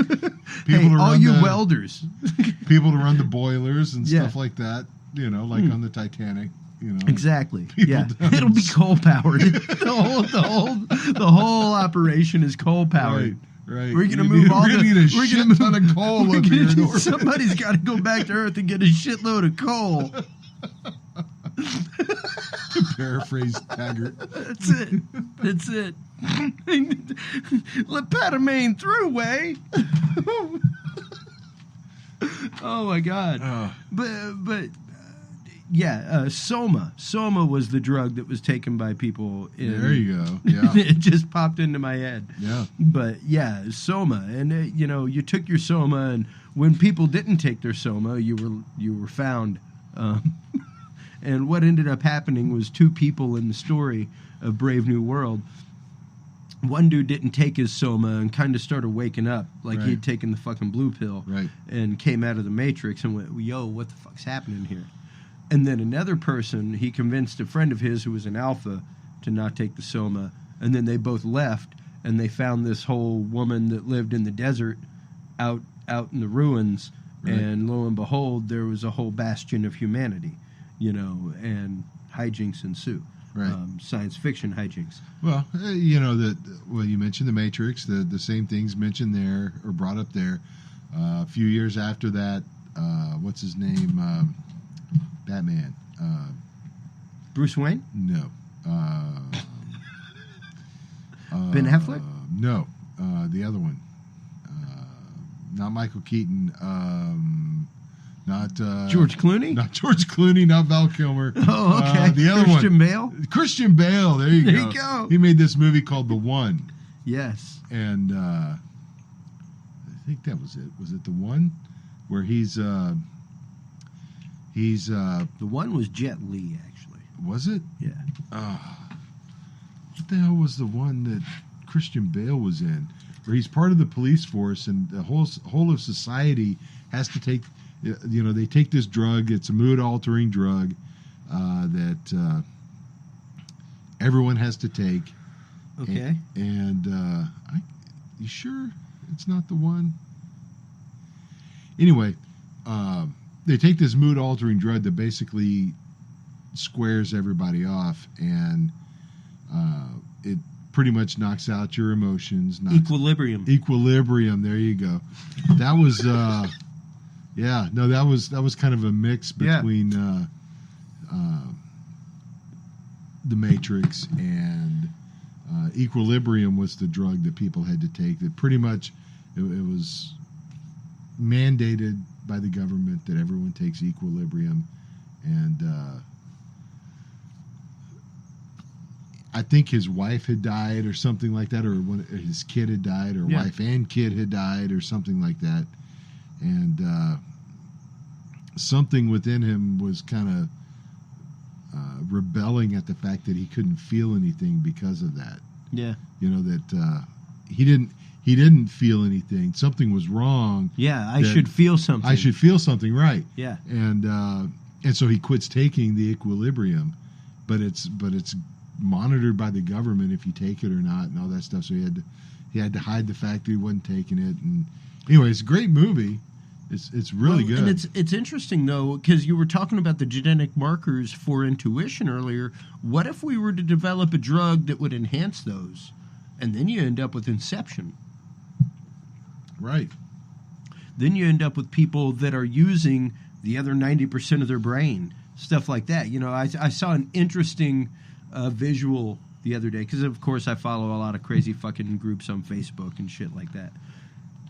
But one of the visuals that I saw was actually an image of the Eye of Horus next to an image of a bisected brain. Oh, interesting. And it was really interesting to see, like, the position of the amygdala and the position of the hypothalamus and the position of the, what is it? The corpus callosum up above it and everything else. Like, it looked almost like the Eye of Horus. It was kind of freaking creepy. Was the pineal gland in there anywhere? Yeah. The pineal gland was just underneath. It was wild. And to see that, like, next to each other was one of those, like, that's pretty curious. Now, granted, to say that the Egyptians were, like, bisecting a brain, I don't know about that. Most of the time, whenever they dealt with a brain, it was with a hook through the nose. Right. And they just drew everything out. So there wasn't a lot of bisecting, but they definitely knew there was a long-ass noodle up in that bitch. Right. We're going to pull it all out and stick it in this jar. I wonder you if get they it back when you I wonder pass if they to the treated other it side. like an apple rind, where it's like, I'm going to cut this whole motherfucker in one peel, dude. Right? Like, I'm going to get this whole thing. Shit. Right. Damn it. Next time. Next time. Just get the chunks. Let's get it done. Come on, man. It's the last part. Let's go home. We tried. I got my daily ration of ale to drink. But no, I didn't see that. That'd be cool. Yeah, it's pretty wild. But I mean, the whole formation of an intergalactic force, of a force of people that are ready to go out where no man has gone before. Yeah, there you go. I think personally we're ready for that. Because obviously, I mean, the Mars mission is almost full. And that's people that know, like, this is a one-way trip. Like, I may not ever get to come back to Earth. And I've said for years, since I was in, like, high school, like, if we want to do something, we really need to figure out how to get to another planet.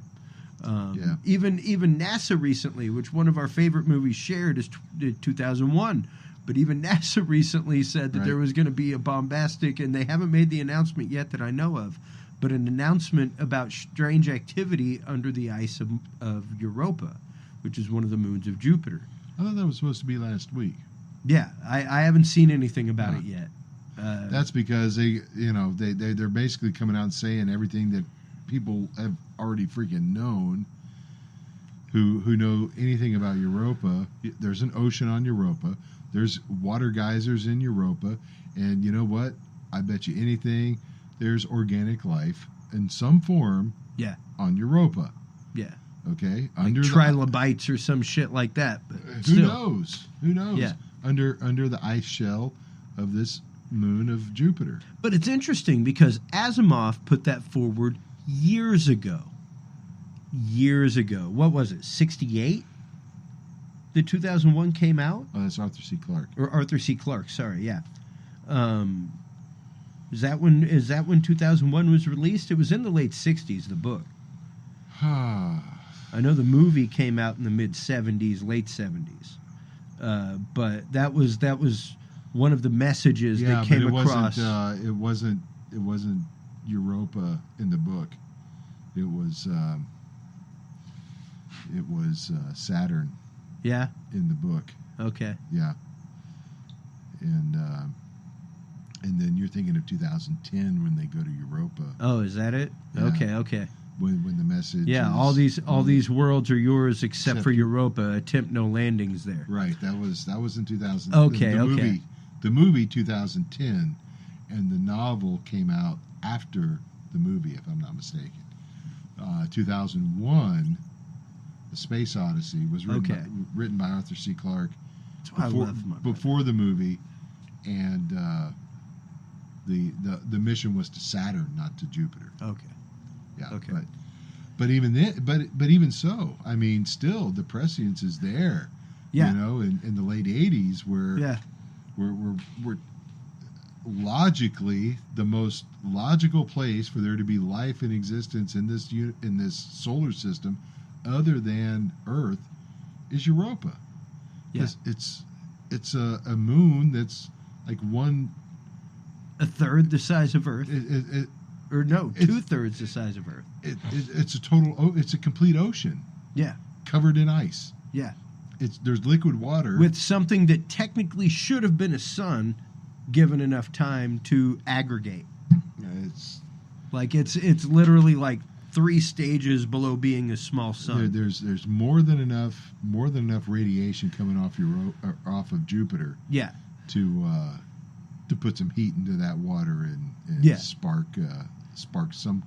Amino acids, or what we know as life. Right. I mean, heck, we've had what we know as life come from Mars. Fossils of, but yet still.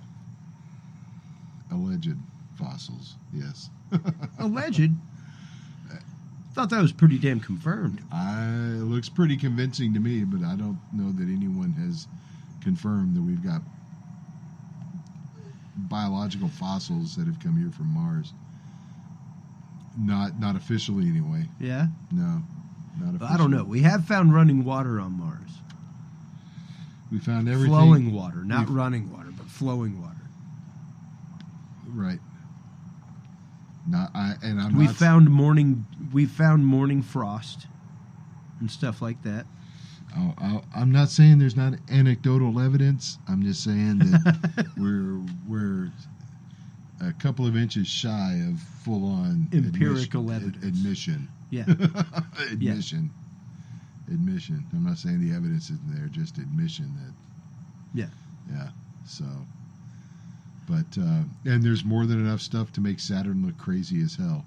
Yeah. So go and do some research on Saturn and it's crazy. Yeah. It's crazy. Saturn's nuts. Well, for example,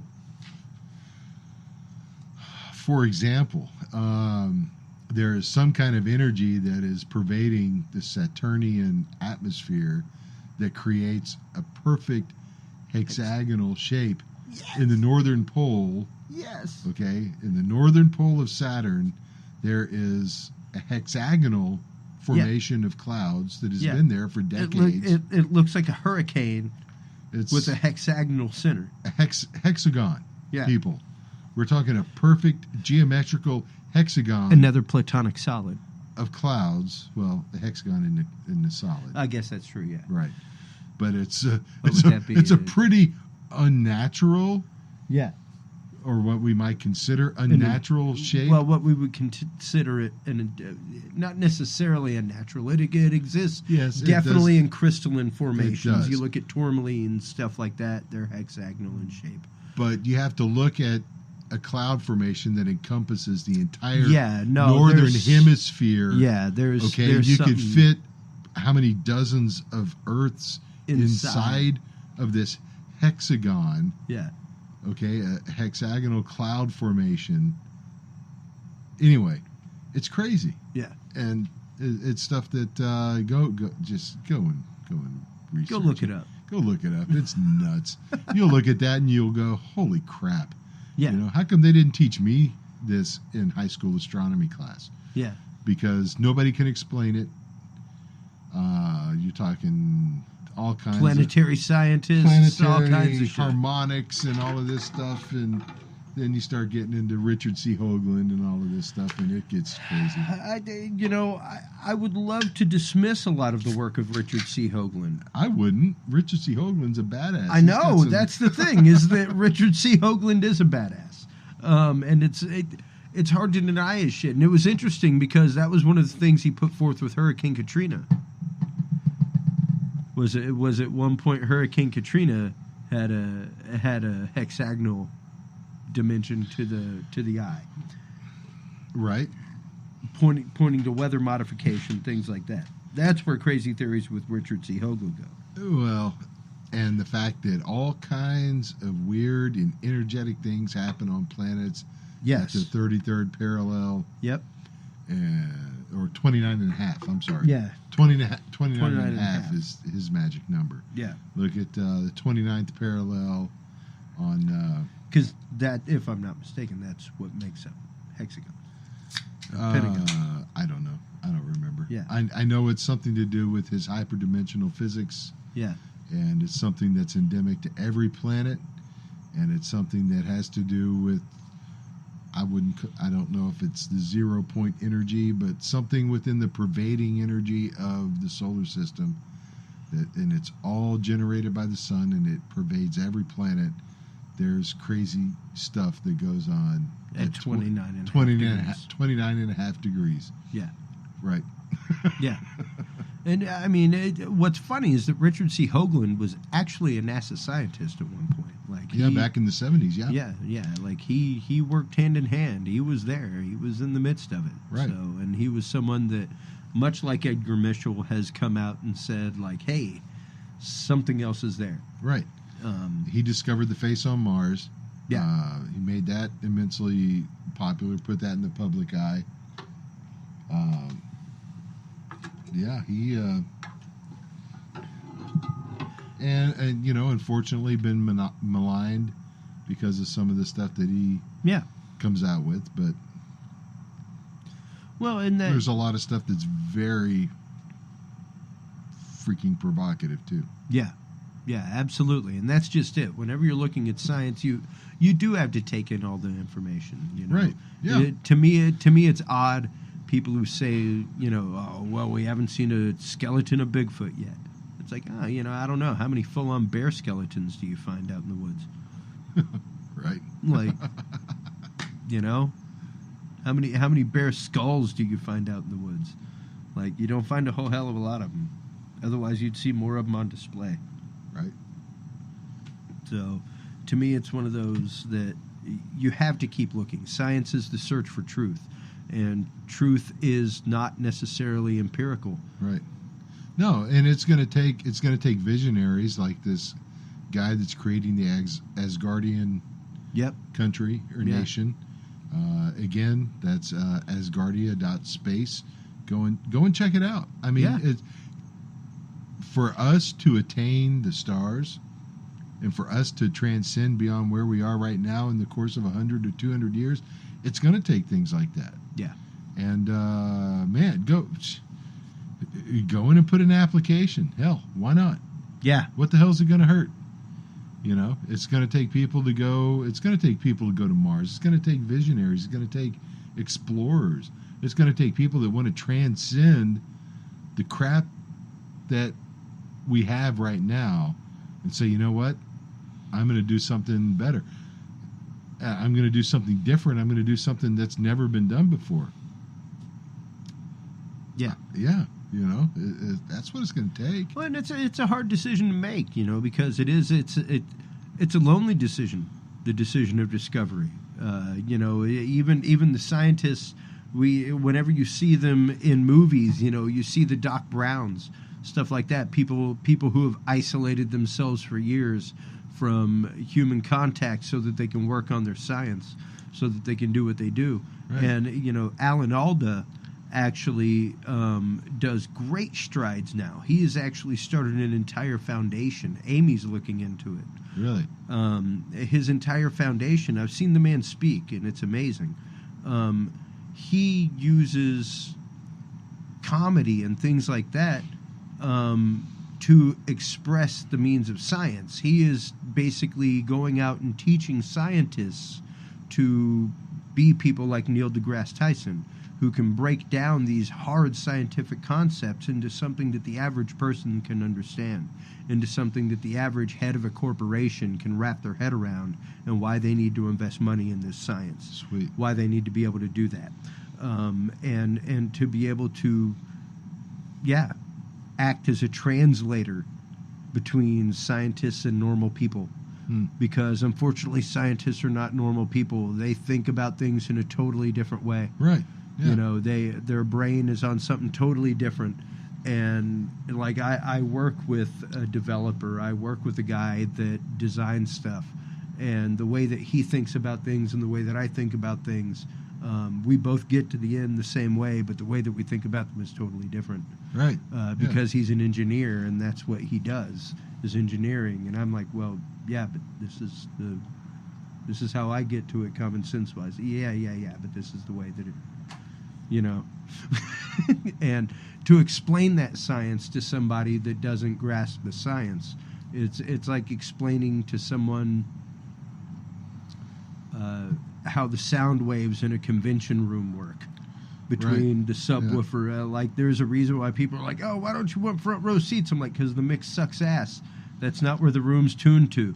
The room is tuned to the sound dude, so I want a seat behind, either near the sound dude or directly behind it. Right.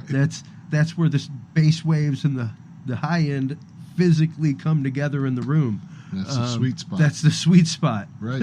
So I don't want to hear a bunch of monitor wash. I want to hear the actual show that they're trying to produce.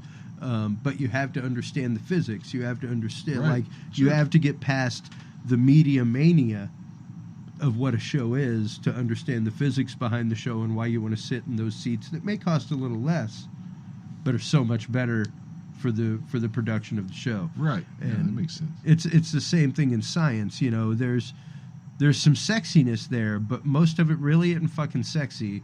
It's, you got to sexy it up to make sure that you get the money to do the science. Right. You know, and it's kind of horrifying that you got to sexy up science to get the money to do the science. That's where the money comes from. Yeah. You know, that's what draws the funding. That's what brings in the money. Yeah, and you know, like we were saying about the Asgardians, in that article, one of the things that you read is that members that apply will not be asked to invest in the first satellite. Right. No, that's fully funded. In the first satellite. First satellite. First satellite's free, y'all. First satellite is fully funded. First satellite is fully funded. But that was the first thing that crossed into my mind as you read that out, because it didn't even cross my mind as I read it, and then you read it out loud, and it was like, wait, just the first satellite?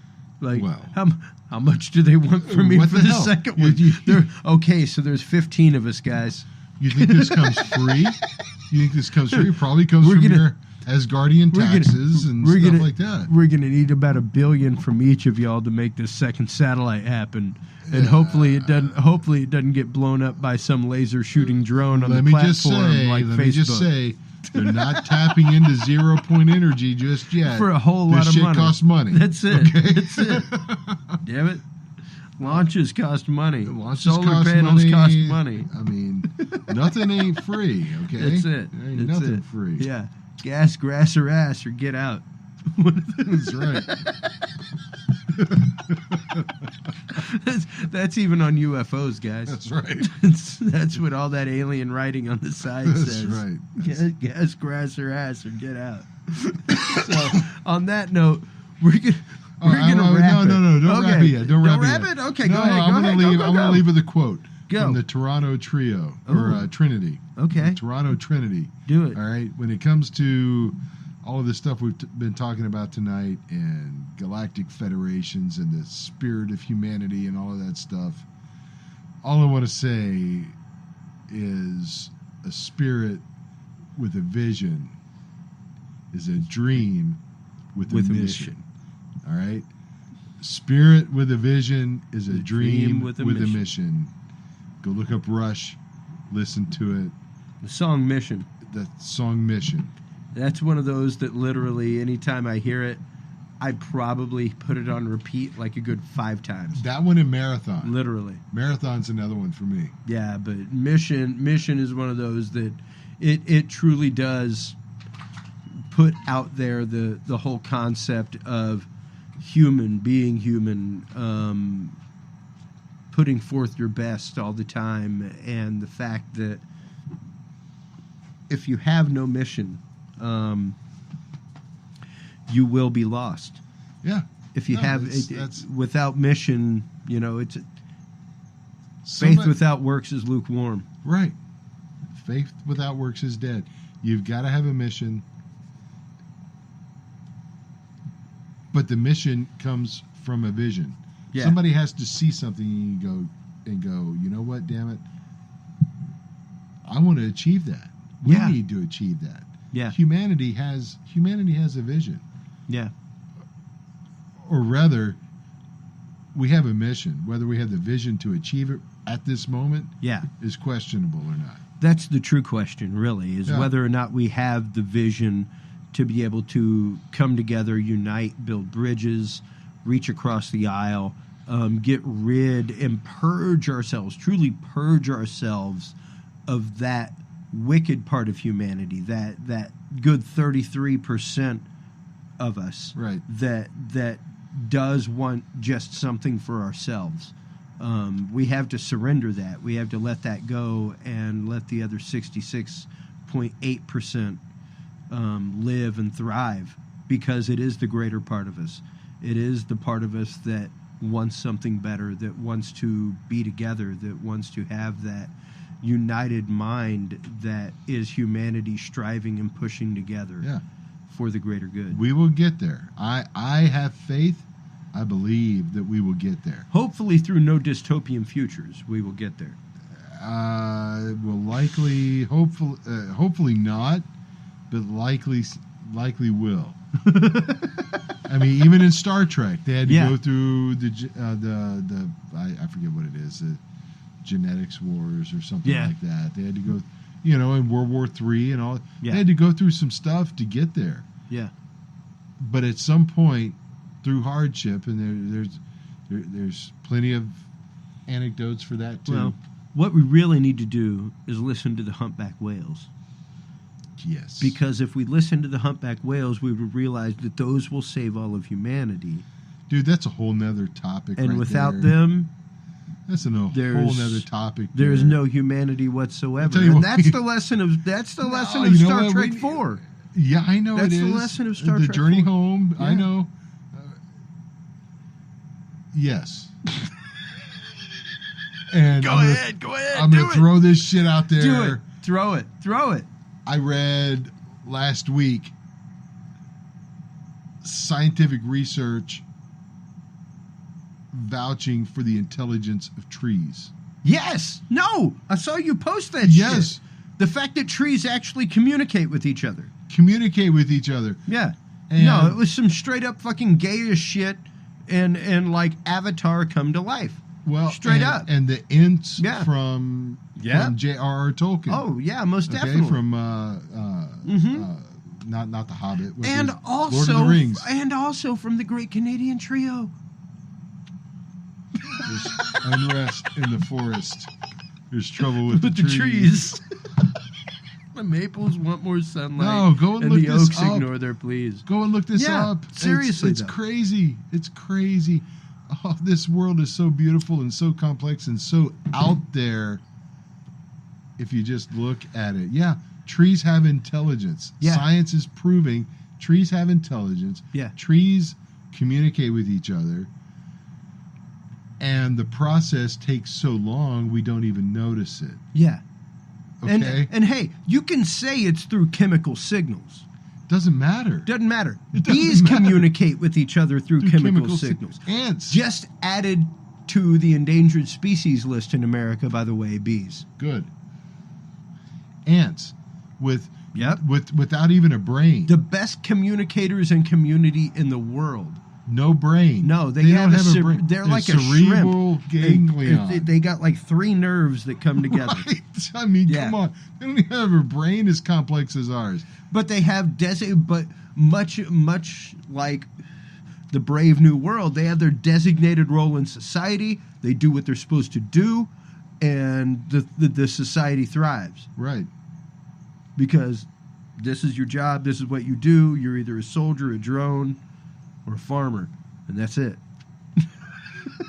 I'm not saying that's right. No. I'm just saying that biology is some crazy stuff. It is. And there's layers to this earth and reality that we've not even begun to comprehend. No. And it blows my mind that literally, like, of course, the movie The Abyss was fucking visionary. Yes. But James Cameron. James Cameron, go Jimmy. But one of the things that it posited was, of course, that there were USOs. Right. Unidentified submerged objects. Things that live down in the Marianas Trench, down below where we have been able to explore because of the depths that they crush like any object that we push down there. Right. And yeah, it's freaky because we know more about our moon than we know about our own ocean. Right. Than we know about the life in our own ocean and the depths of our own ocean and what's there. That's reported anyway. Yeah. Well, recently there was another report of a megalodon, all that kind of stuff, and that's neither proven or disproven yet. We have no idea, but hell, the coelacanth was found, thought to be extinct for millions of years, and lo and behold, they're off the coast of Madagascar. Feel free to go fishing. Right. That's you, not me. That's me. But yeah, it's one of those, with science you have to keep an open mind. You have to keep an open eye. It's got to be shared knowledge. It's got to be, something that we're all striving for, like you said. Right. It's got to be definitely a together pull for everything. It's going to have to be if we're going to advance as a species. We're not. I don't think we're quite ready to advance past the status of nationhood and all of that stuff. I really don't think the UN is the vehicle for that. But maybe in 100 years, maybe. Yeah. Maybe. Yeah. Maybe. Yeah. It's going to take a lot of advancement, and it's going to take a lot more than scientific advancement. Yeah. It's going to take spiritual advancement.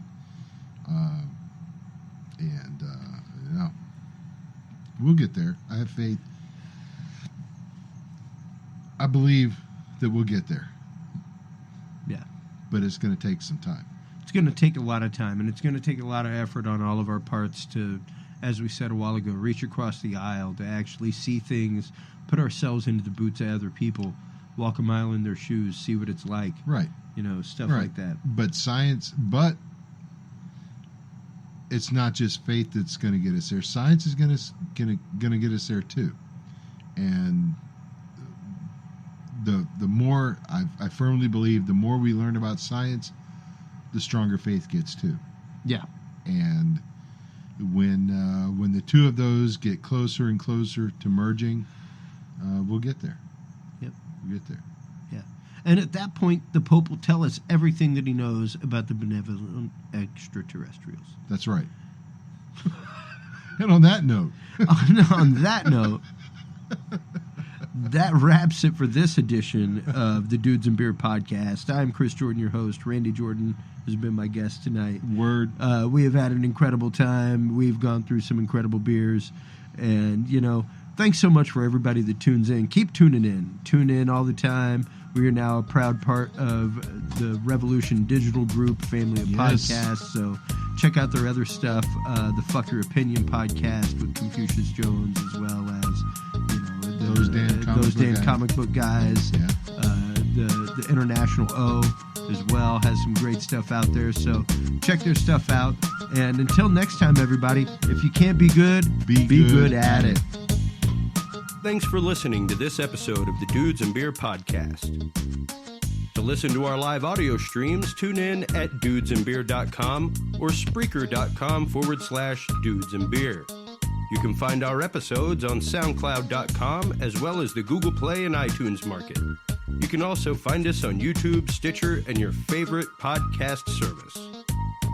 Dudes and Beer is a proud member of the Revolution Digital Group family of podcasts. Thanks for listening, everybody, and until next time, drink responsibly.